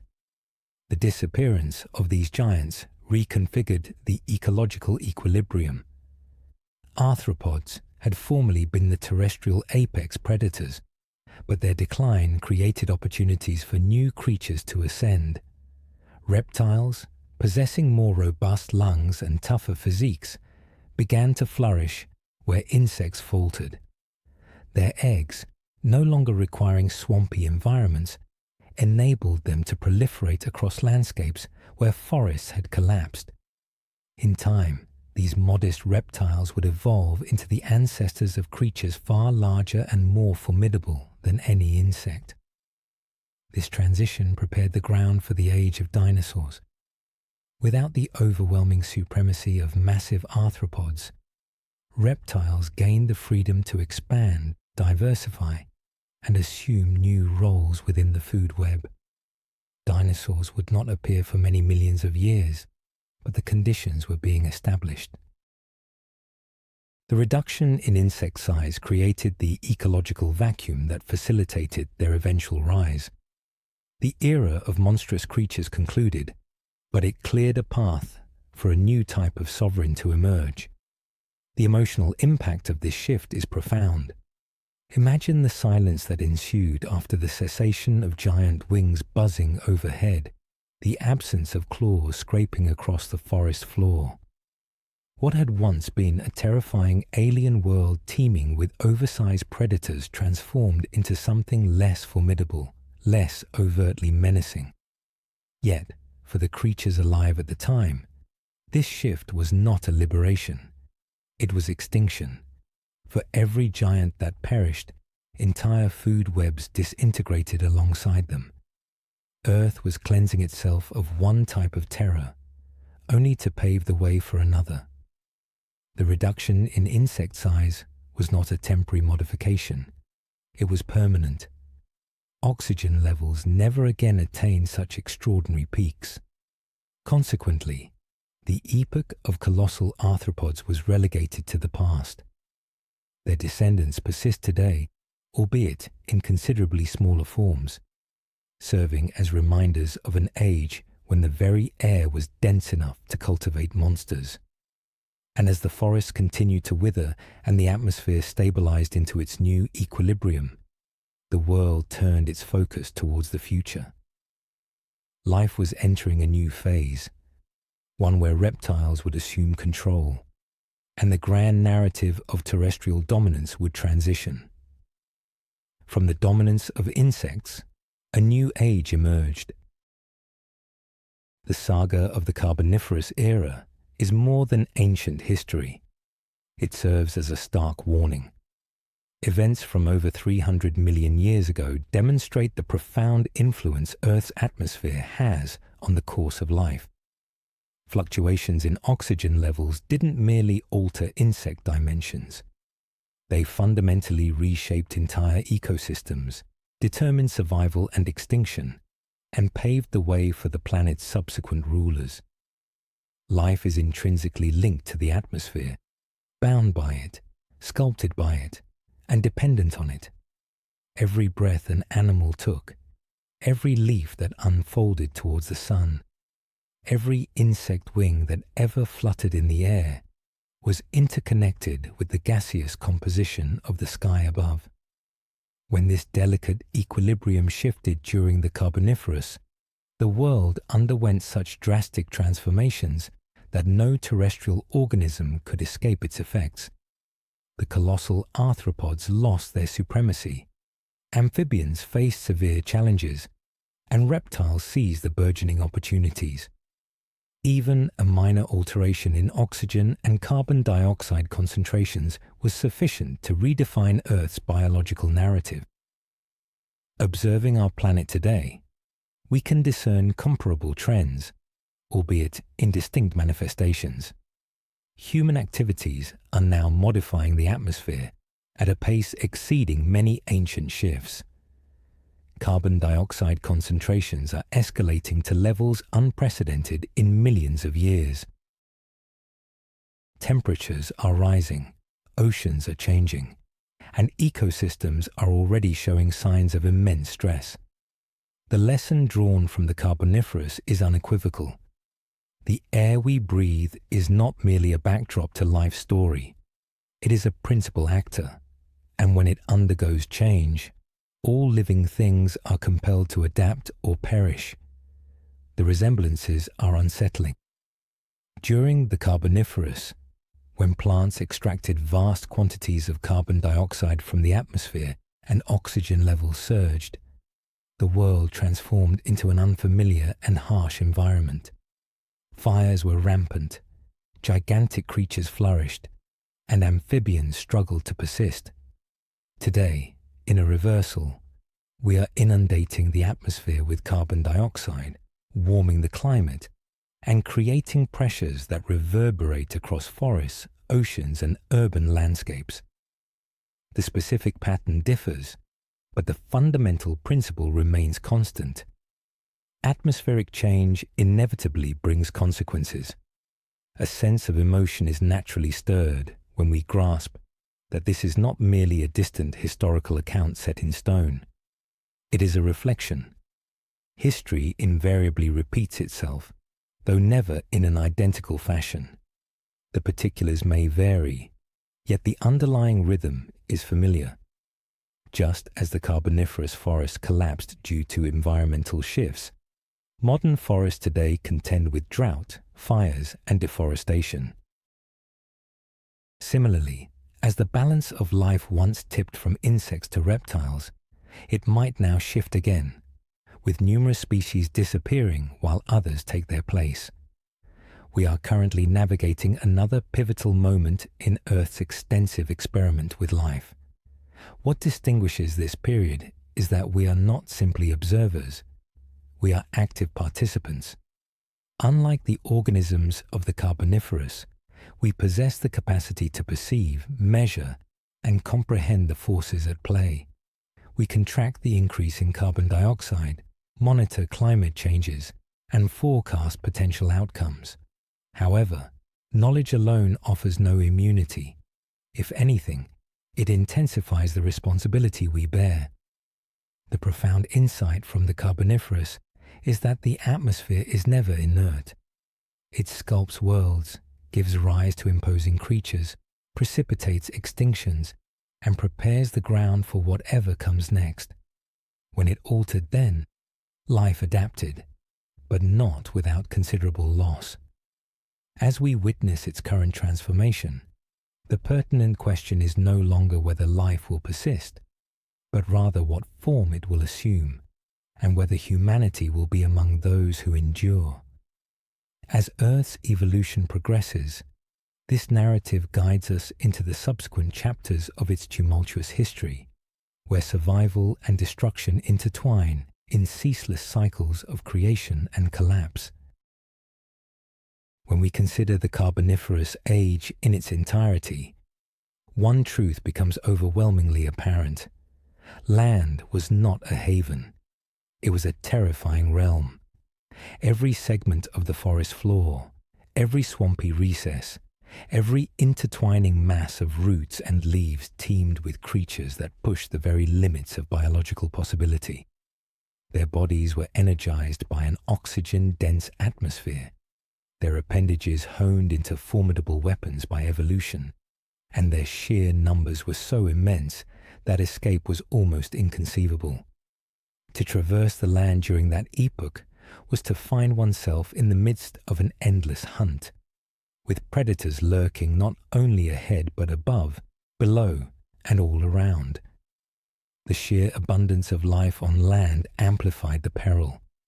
Insects and arthropods did not merely exist in sparse populations. They proliferated until the very ground appeared to undulate beneath their multitudinous legs. Gigantic millipedes undulated through the undergrowth. Scorpions the size of house cats crouched amidst ferns, awaiting their prey.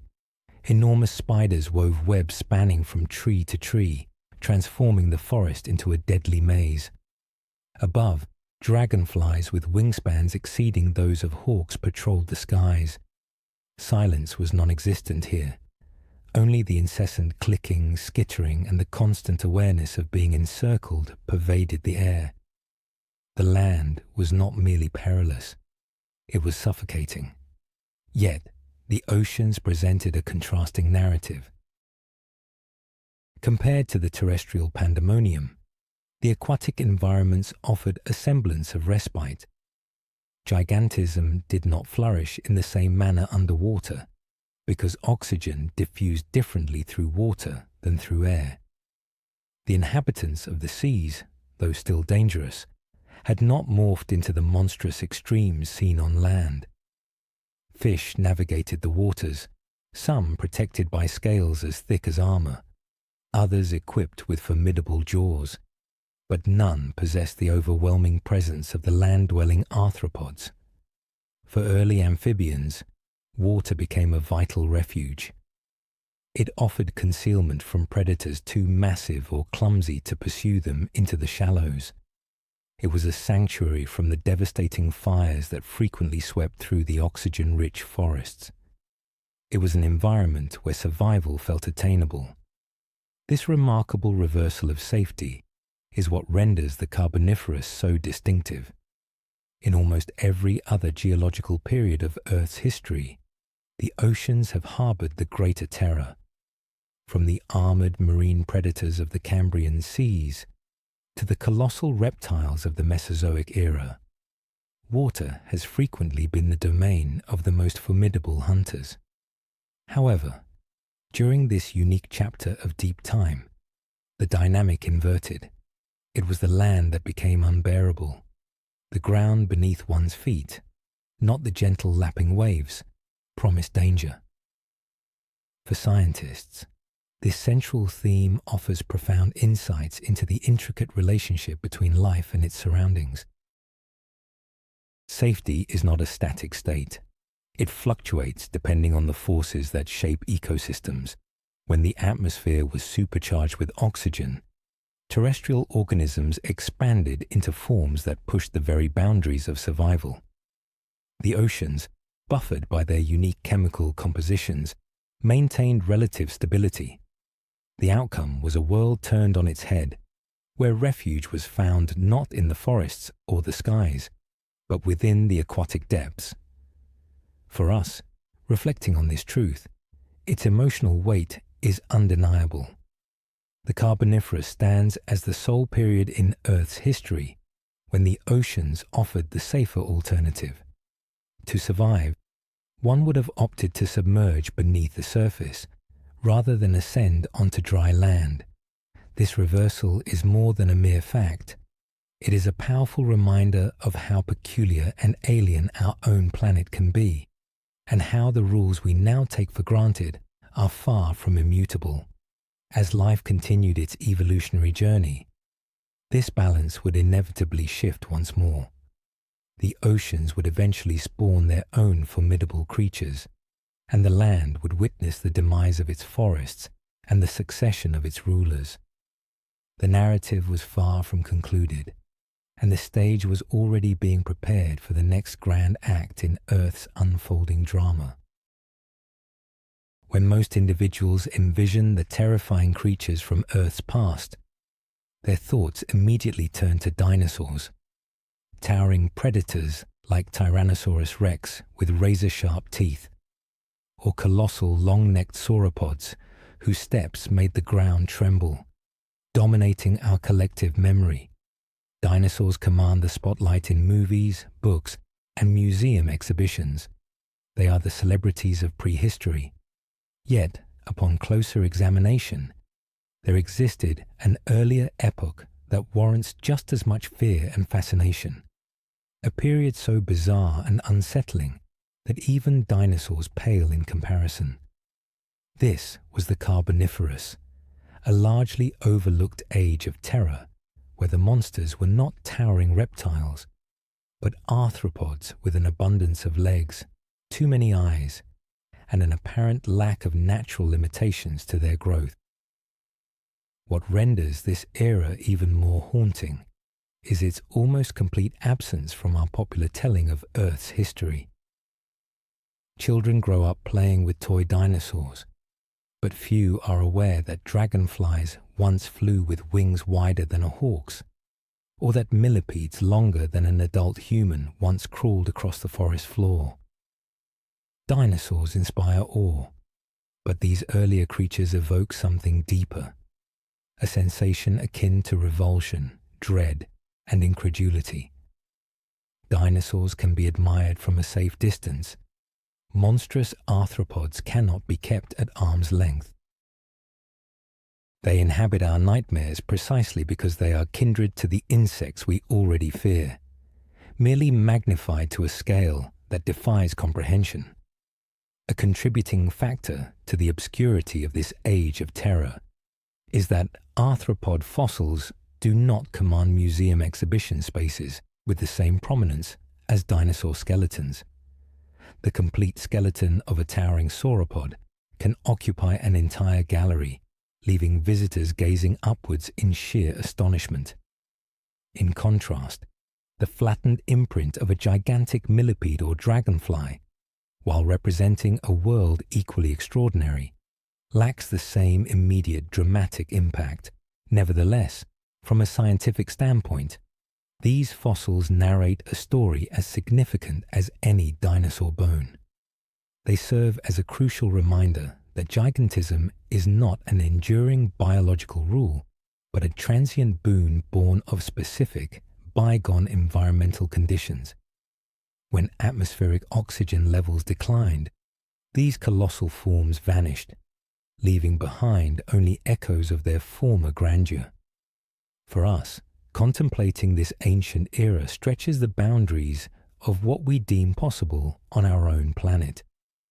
A forest interwoven with webs spanning entire trees, dragonflies humming like machinery, and centipedes scuttling through the undergrowth like moving logs is nearly inconceivable. And it is precisely this unimaginability that makes it so terrifying. We fear what we can perceive and grasp, but our fear intensifies for what we struggle to visualize.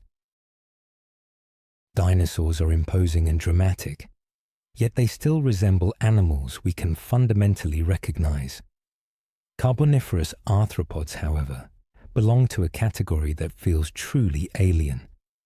They are disturbingly similar to insects, creatures that already trigger discomfort in our minds, yet they are amplified into forms so immense that the prospect of survival against them feels utterly hopeless.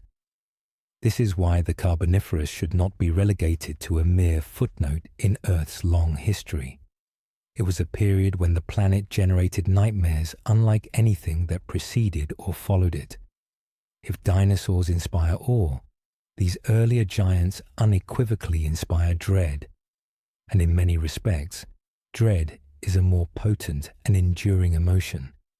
These were the monstrous beings that held sway over every inch of the land, occupying every ecological niche, overwhelming every sense. They embodied the terror that defined their epoch. As we delve further into this narrative, we begin to realize that their legacy has not entirely vanished. Even though the giants themselves are long gone, the very ground still preserves the evidence of their reign, awaiting our discovery to help us reconstruct what life was truly like in that almost unfathomable world. If the Carboniferous world appears unfathomable, it is only because the passage of time has concealed it so thoroughly. Yet, Earth has diligently preserved vestiges of that age, patiently awaiting their revelation. The clues are not always colossal skeletons akin to those of dinosaurs, but they are no less haunting. Indeed, the fragments we uncover often possess a more intimate, more disquieting quality, because they encapsulate the tangible imprints of creatures that once dominated the terrestrial landscape. The ground itself still bears their ancient scars.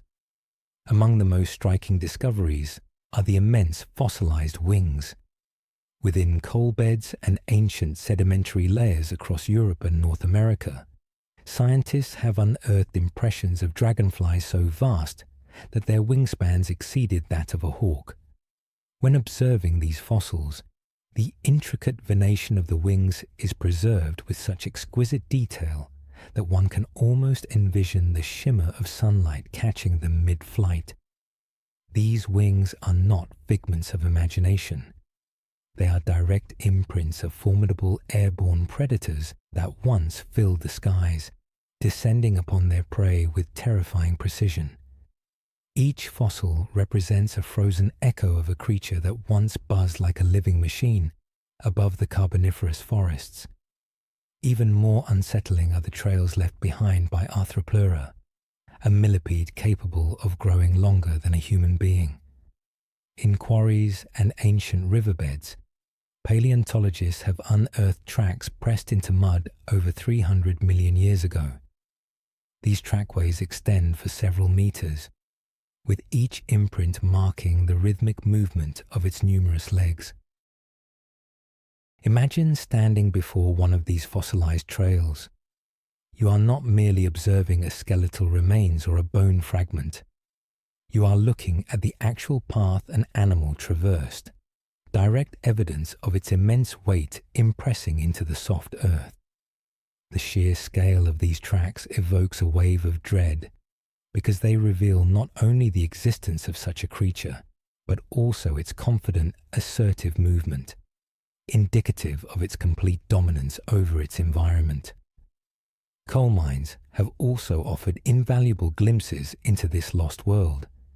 As miners excavated deep into the earth, they frequently encountered immense fossilized plants and occasional remains of arthropods embedded within what were once swampy forests. Some of the most remarkable fossils of giant insects have been extracted from these mines, where the lack of oxygen effectively slowed decomposition and preserved exquisite details. To hold one of these fossils is akin to holding a piece of a nightmare that time should have erased, but which inexplicably persists. The emotional impact of these discoveries cannot be exaggerated. Unlike the towering bones of dinosaurs, these fossils are often subtle, almost fragile, yet they emphatically point to creatures that were anything but feeble. They demonstrate that the colossal beings of the Carboniferous epoch were not mythical entities. They were as tangible as contemporary flora and fauna, their scattered remnants across the globe forming a trail leading to a world where mere existence was a relentless struggle. Each impression of a wing, every centipede track, every fossilized fragment confirms this truth. The Carboniferous was more than just a period in Earth's chronicle. It was a terrifying age etched in stone. The very ground we walk on still bears these marks, retaining the memory of a time when the land itself teemed with unspeakable horrors. These imprints do more than merely inform us of past existence. They ignite our imagination, linking prehistory with the fears we still harbor. Yet, for all their haunting quality, these fossils also highlight humanity's enduring fascination with this forgotten era. Moving forward, it becomes evident how profoundly our nightmares, our narratives, and even our scientific fiction are indebted to the spectres of the Carboniferous. Observing the fossil evidence from this period reveals more than just ancient life. It awakens a deeper, ingrained element in how our minds process fear. These creatures appear alien, almost inconceivable, as part of Earth's history. Nevertheless, they were not figments of fantasy writers or filmmakers, but real beings. It is precisely this convergence of their undeniable reality with their otherworldly characteristics that grants them such profound power over the human imagination. Consider for a moment what truly disturbs us. Apex predators like lions or crocodiles are formidable, but their forms are recognizable, their movements predictable. In contrast, a centipede exceeding a grown man in length or a dragonfly, with wings like a hawk, seems to have materialized from another dimension. Their segmented anatomies, excessive limbs, and compound eyes glinting with countless reflections all hint at life forms akin to familiar insects, yet grotesquely magnified. This blend of familiarity and distortion is what renders them so alien. They are ourselves but warped, nature but exaggerated. It is no mere coincidence that many enduring creatures in science fiction and horror draw inspiration from arthropods. The concept of alien invaders in countless stories and films frequently borrows heavily from insect physiology. Multi-limbed predators with tough exoskeletons, immense swarming colonies, and ruthless survival instincts, mirroring the ancient fears our ancestors once confronted in Carboniferous forests. Even in contemporary horror, filmmakers crafting monsters designed to shock often endow them with spider-like legs, insectoid eyes, or the jerky, skittering motions of a cockroach. Our nightmares cling to these shapes because they are inscribed within our evolutionary memory. Psychologists propose that humans are innately programmed to fear insects. Their abrupt movements, their capacity to traverse walls and ceilings, and their bizarre forms trigger instinctive avoidance. This reflex might be an echo from when our distant ancestors first ventured onto land, encountering predators that closely resembled modern arthropods, albeit on a far grander scale. Our apprehension towards insects is not irrational. It is an ancestral memory honed by the imperative for survival. This explains why these forms persistently reappear in our stories, myths, and creative visions. They possess an alien quality, yet resonate with us on a primal level. From H.G. Wells' War of the Worlds, featuring towering insect-like tripod invaders, to contemporary films depicting alien swarms overwhelming human defenses, the Carboniferous period continues to resonate within our imagination. Even fantasy tales featuring giant spiders, monstrous scorpions, or dragon-like insects bear the indelible marks of a real epoch when such creatures were fact, not fantasy. When we assert that our nightmares are rooted in prehistory, it is not merely a poetic expression, it is a literal truth. The apparitions that haunt our dreams, the monsters that populate our films, are constructed from a repository of fear accumulated over hundreds of millions of years. These fears are not invented, they are inherited.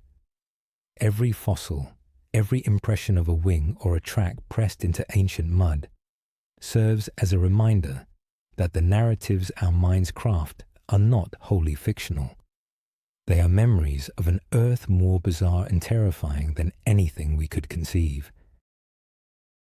With this realization, the imagination finds no rest.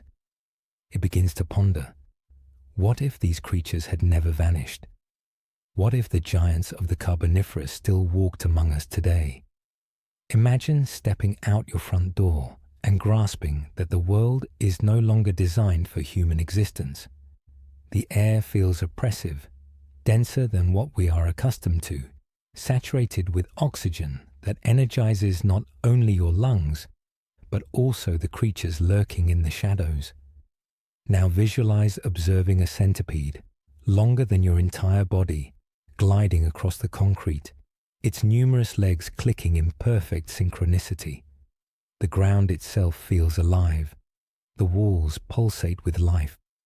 Suddenly, the modern city around you no longer seems a human habitat, but a stage for monsters.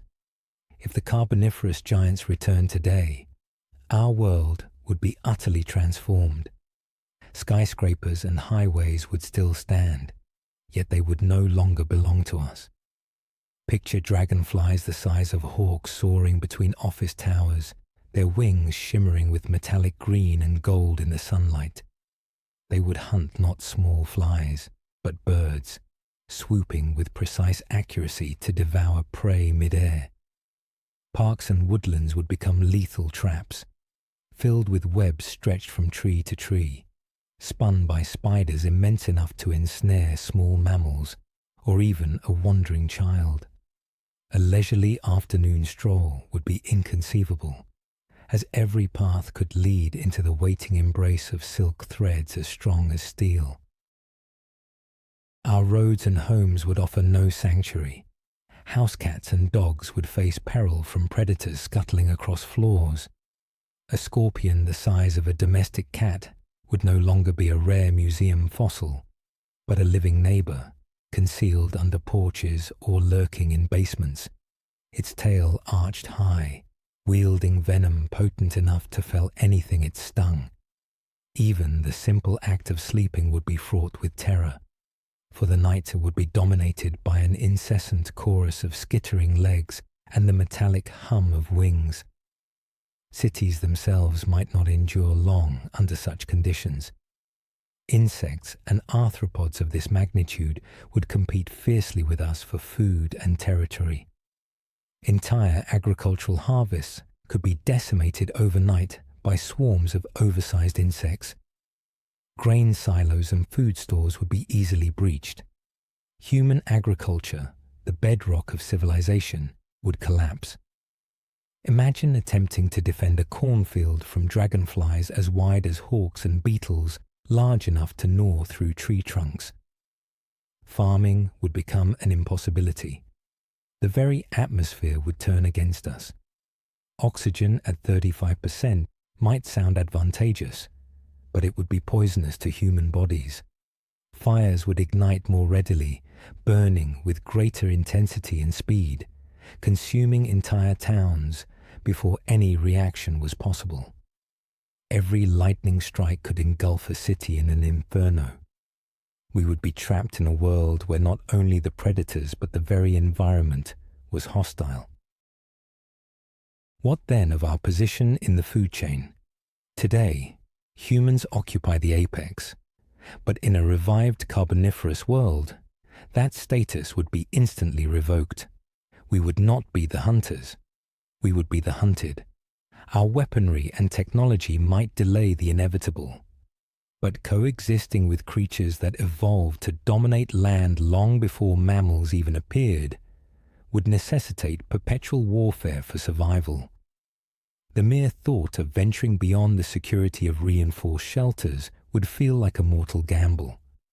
This is why these creatures, despite their long extinction, continue to haunt our collective imagination.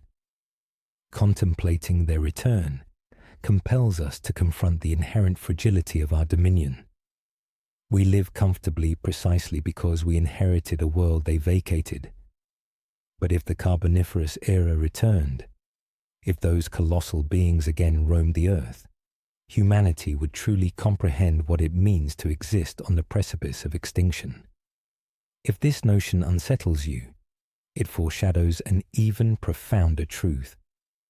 For the Carboniferous was not merely an age of giant insects, it also formed the foundation for the emergence of reptiles and ultimately the dinosaurs, who would inherit the earth after the vast forests were consumed by fire. When most people contemplate primeval monsters, their thoughts immediately turn to dinosaurs. Towering brachiosaurs stretching their necks toward the canopy, tyrannosaurs thundering across vast plains, raptors hunting in coordinated packs. Dinosaurs command our imagination due to their immense scale, power, and often their surprising grace.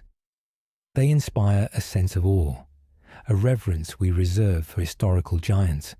However, the life forms that predated them did not evoke awe.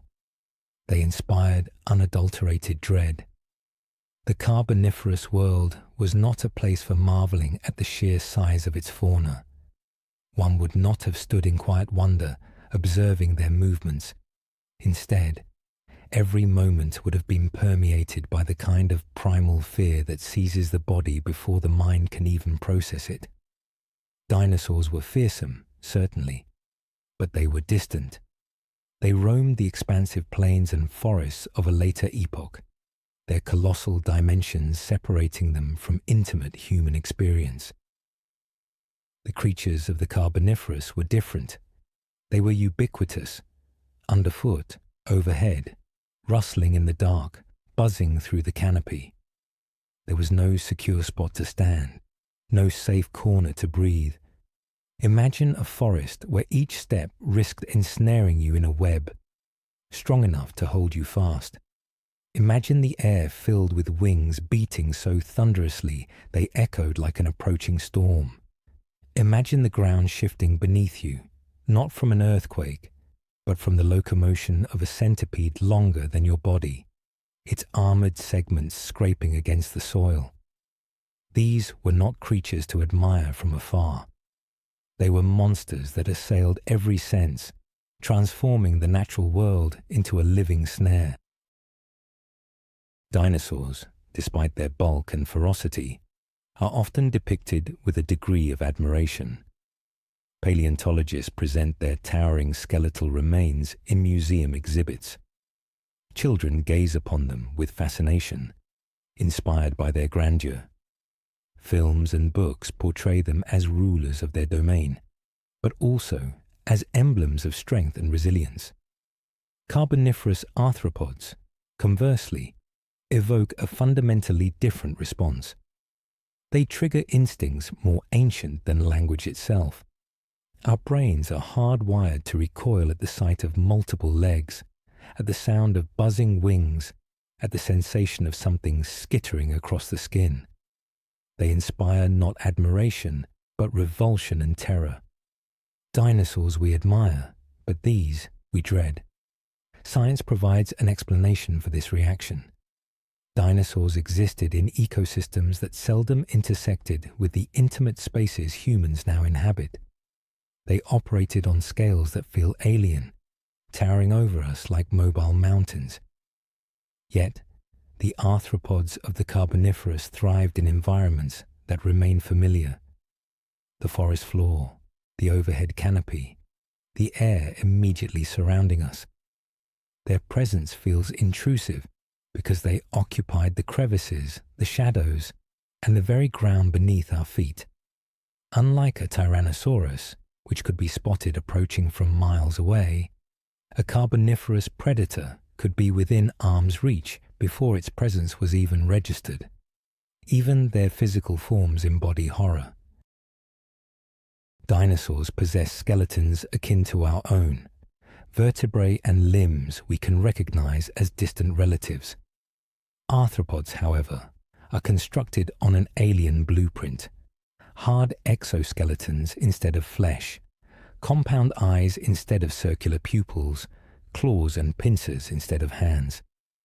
Their anatomy is a stark reminder that life can evolve along pathways utterly distinct from what we perceive as familiar. To inhabit their world was to be perpetually surrounded by forms and movements that triggered dread, never wonder.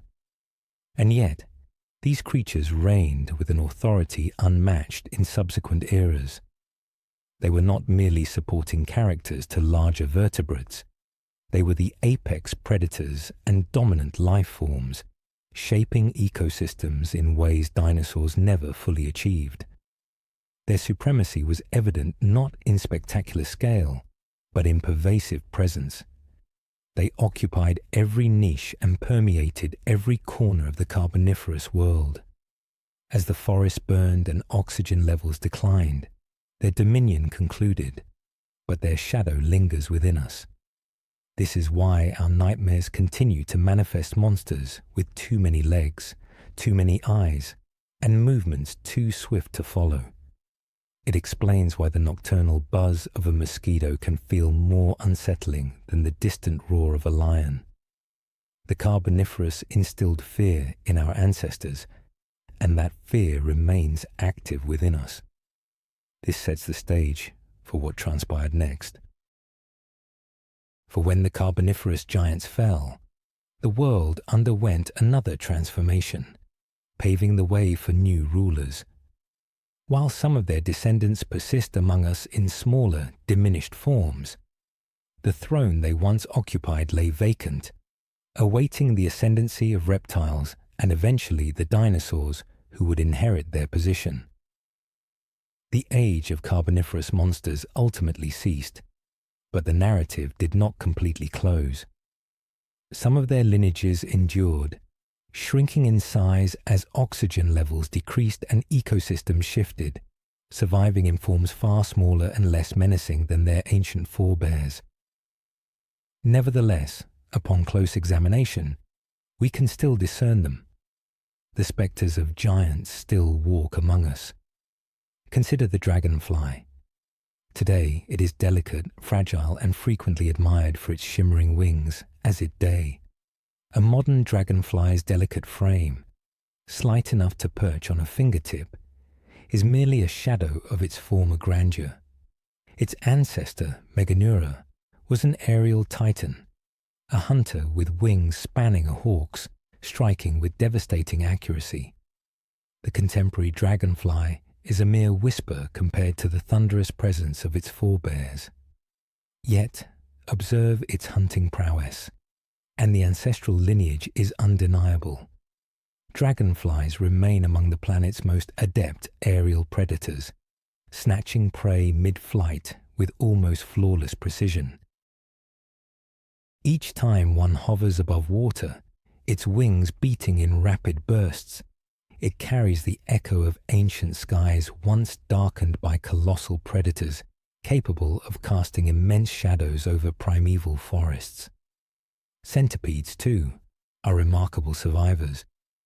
Today, they conceal themselves within leaf litter, beneath logs, or in the fissures of human dwellings. Though dwarfed by their ancient relatives, their bodies still mirror the architectural design that enabled Arthropleura to attain lengths surpassing a human. Modern centipedes retain their segmented plating, the mesmerizing coordination of their numerous legs, and the venomous fangs at their head. They serve as a stark reminder that the lineage of creatures that once dominated vast landscapes has not vanished, but has instead receded into more diminutive, less conspicuous forms. When a centipede scuttles across your floor, it is not merely an unwelcome visitor, but a living echo of a being that once carved trails meters long through the carboniferous mud. Scorpions, with their menacing raised tails and formidable pincers, are perhaps the most chilling relics of this bygone era. Presently, they thrive in deserts and forests globally, their forms adapted to contemporary ecosystems, seldom exceeding the size of a human hand. However, their ancestors grew to the dimensions of house cats, prowling the carboniferous swamps as armored hunters. The modern scorpion's eerie luminescence under ultraviolet light is a peculiar testament to its alien biology, continuing to instill dread in those who encounter it. To examine a scorpion fossil from 300 million years ago is to witness essentially the same creature, only magnified to nightmarish proportions. Its lineage has endured, its design so inherently effective that it required minimal alteration to persist. These survivors, though reduced in stature, are potent symbols of resilience. They adapted and persevered as giants around them crumbled. They carried their genetic blueprints forward through epochs of mass extinctions, through dramatic climate shifts, through the collapse of forests, and the subsequent ascent of reptiles and dinosaurs. Their continued existence is not simply an oddity. It is a profound testament to life's enduring tenacity, its capacity to cling to the precipice of possibility and continually reinvent itself to suit new worlds. The persistent presence of these creatures in our daily lives also elucidates why they continue to evoke such unease. When a dragonfly flashes past your head, when a centipede writhes beneath a stone, or when a scorpion brandishes its tail under the desert stars, it's not solely their alien physiology that disquiets us. It is the profound memory their forms awaken, a memory etched into the nervous systems of our ancestors who once lived in terror of their colossal counterparts. These spectral echoes of the Carboniferous still surround us, moving silently in the backdrop of modern existence. And while they may no longer command the earth, they stand as perpetual reminders that the age of monsters never truly concluded. It merely transformed, paving the way for the emergence of new rulers who would inherit the planet once the arthropods' dominion had waned. The demise of the Carboniferous giants left behind more than mere silence. It forged the path for what was destined to follow.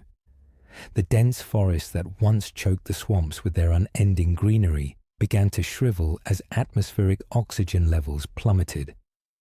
With their collapse came the end of the arthropod titans.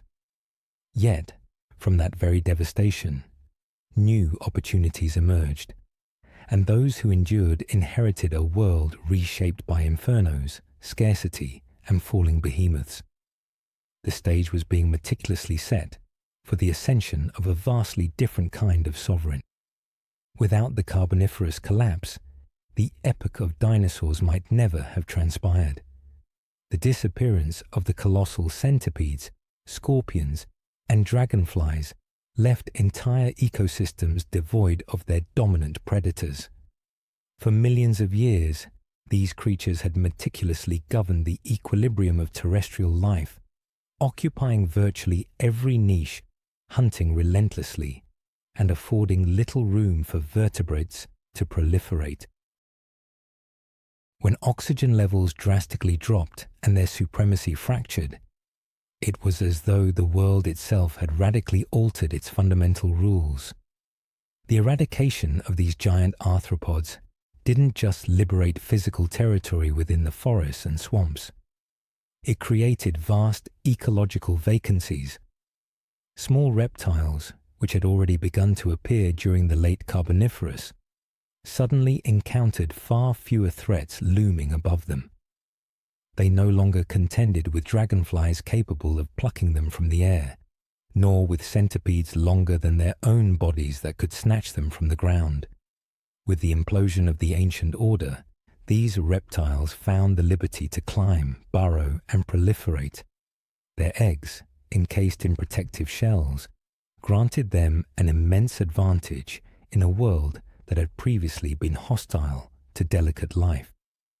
Where amphibians were bound to water for reproduction, reptiles could deposit their eggs safely on land, far from parched pools or hidden predators. In this manner, the downfall of the arthropod giants became the crucial stepping stone for reptiles to flourish. It was as if the earth had cleared its theatrical stage, removing the formidable cast of armored crawlers and winged hunters, and permitted a new drama to unfold. Those nascent reptiles, initially diminutive and unassuming compared to what would eventually emerge, would ultimately become the progenitors of the dinosaurs. The towering sauropods, the formidable armored stegosaurs, and the savage tyrannosaurs did not spring into existence from nothingness. They ascended from the ashes of a world that had crumbled, inheriting the boundless freedom bequeathed by creatures whose reign had finally concluded. Emotionally, this narrative unfolds as a profound chain reaction. The Carboniferous catastrophe was not the cessation of life, but its profound metamorphosis. Dinosaurs were not the Earth's inaugural rulers, but rather the seismic aftershock of an earlier cataclysm. Their subsequent magnificence was rendered possible because an entirely different set of monstrous beings had already fallen. The swamp forests that ignited and disintegrated laid the essential groundwork for novel landscapes, drier and more expansive, where reptiles could thrive.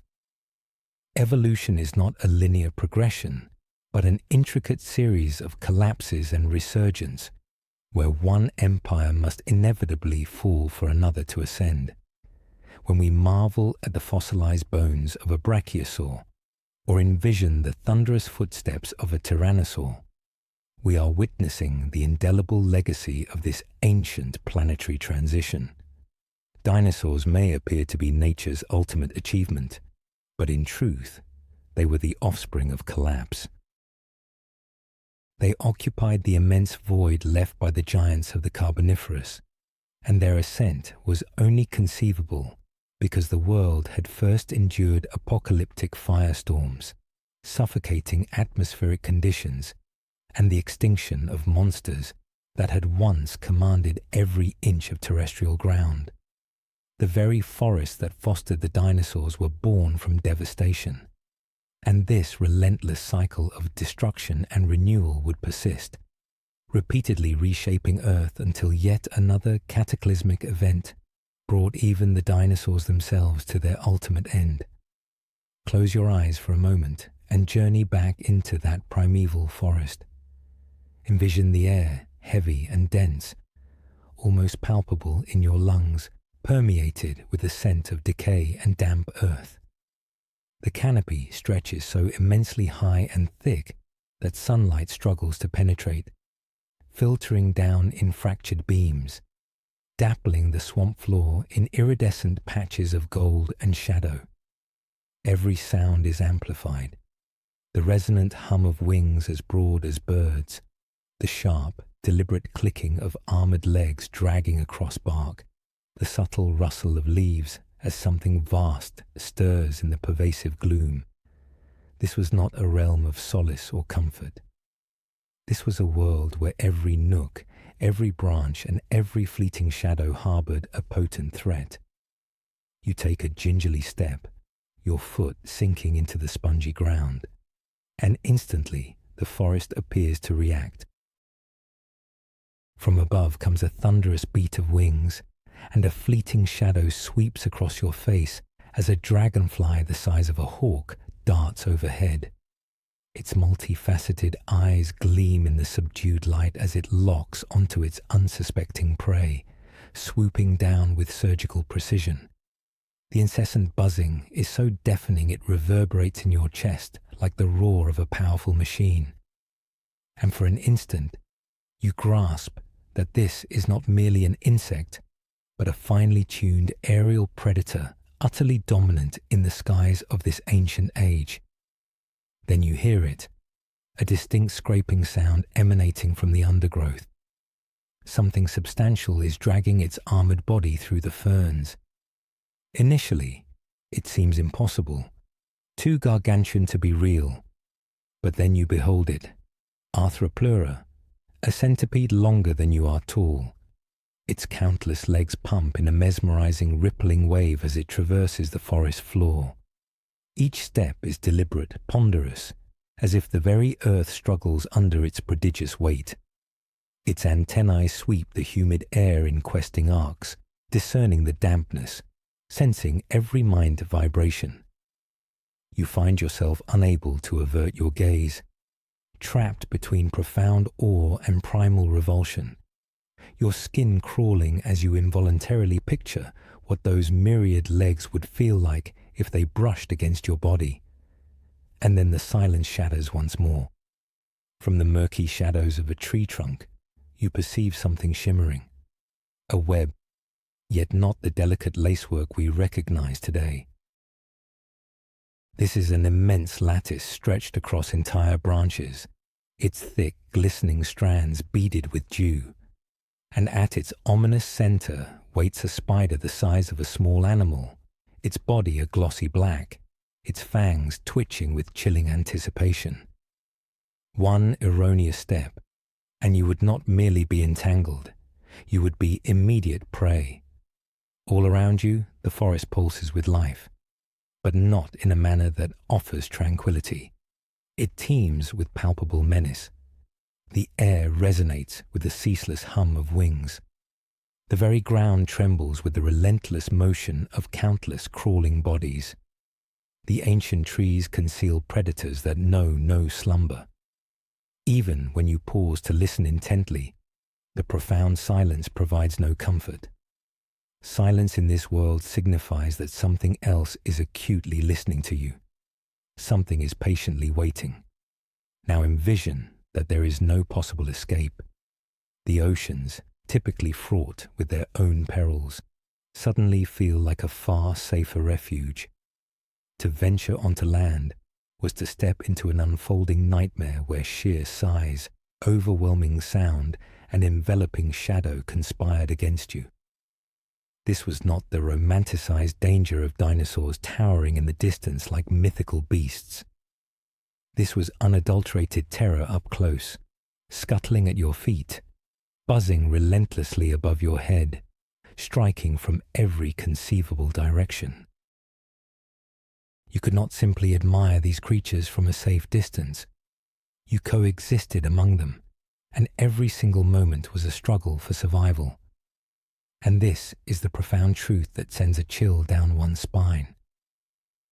For one fleeting window in Earth's deep history, the delicate balance tipped in the most bizarre and terrifying direction. Water became an essential sanctuary, a haven, while the very land itself was transmuted into a living hell. So now, once more, picture yourself standing in that ancient swamp, with a heavy, humid air pressing against your skin, the incessant buzzing and scraping sounds surrounding you, and the ubiquitous shadows of predators crawling at every turn. For a brief span of time in Earth's immense history, the land was not a realm of promise or burgeoning growth, but of sheer terror. It was the singular moment when the oceans were not to be feared, but instead represented the place where survival was significantly more probable. Land was not the cradle of life, but its inescapable trap. The forests themselves exhaled oxygen into the atmosphere in such immense abundance that it birthed unimaginable monsters, and those monsters dominated every corner of the earth with absolute and unchallenged authority. But the Carboniferous world, in all its terrifying majesty, did not endure indefinitely. Nature is an inherently restless force, ceaselessly shifting, continually rewriting the fundamental rules of life. The towering forests eventually collapsed. The very atmosphere underwent radical change, and the colossal giants that once skittered, crawled, and swooped through the ancient swamps utterly vanished. Yet, even in their profound absence, their memory subtly lingers within us. Every involuntary shiver, when we perceive the buzz of wings too close to our ear, every instinctive recoil when a centipede rapidly darts across the ground, every sudden spike of fear at the unexpected sight of a spider's intricate web stretched in a dim corner, all of it is a faint, almost subliminal echo of a distant epoch when insects were not mere nuisances but primal nightmares. And this is precisely where the profound awe of scientific discovery truly comes alive. Because what you have just journeyed through is not fanciful imagination or mere fantasy. It is indelibly inscribed in the very rocks of our planet, meticulously preserved in the fossilized wings of dragonflies larger than your outstretched arm, in the petrified tracks of centipedes that slithered longer than your height, and in the charred remnants of forests that once burned fiercely as the oxygen-rich atmosphere itself fueled endless, raging infernos. The earth itself bears the enduring scars of this forgotten age, and in diligently studying them, we gain an unparalleled glimpse into the profound truth of how incredibly fragile and astonishingly fierce life can truly be when the delicate balance tips too far.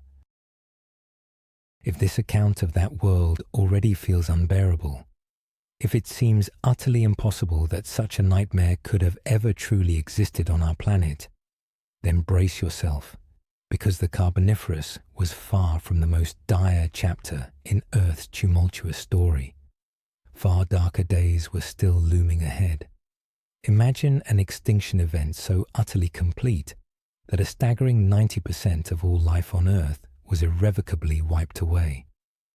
Imagine vast oceans becoming lethally poisonous, skies thick with suffocating gases, and continents stripped bare of nearly every living organism.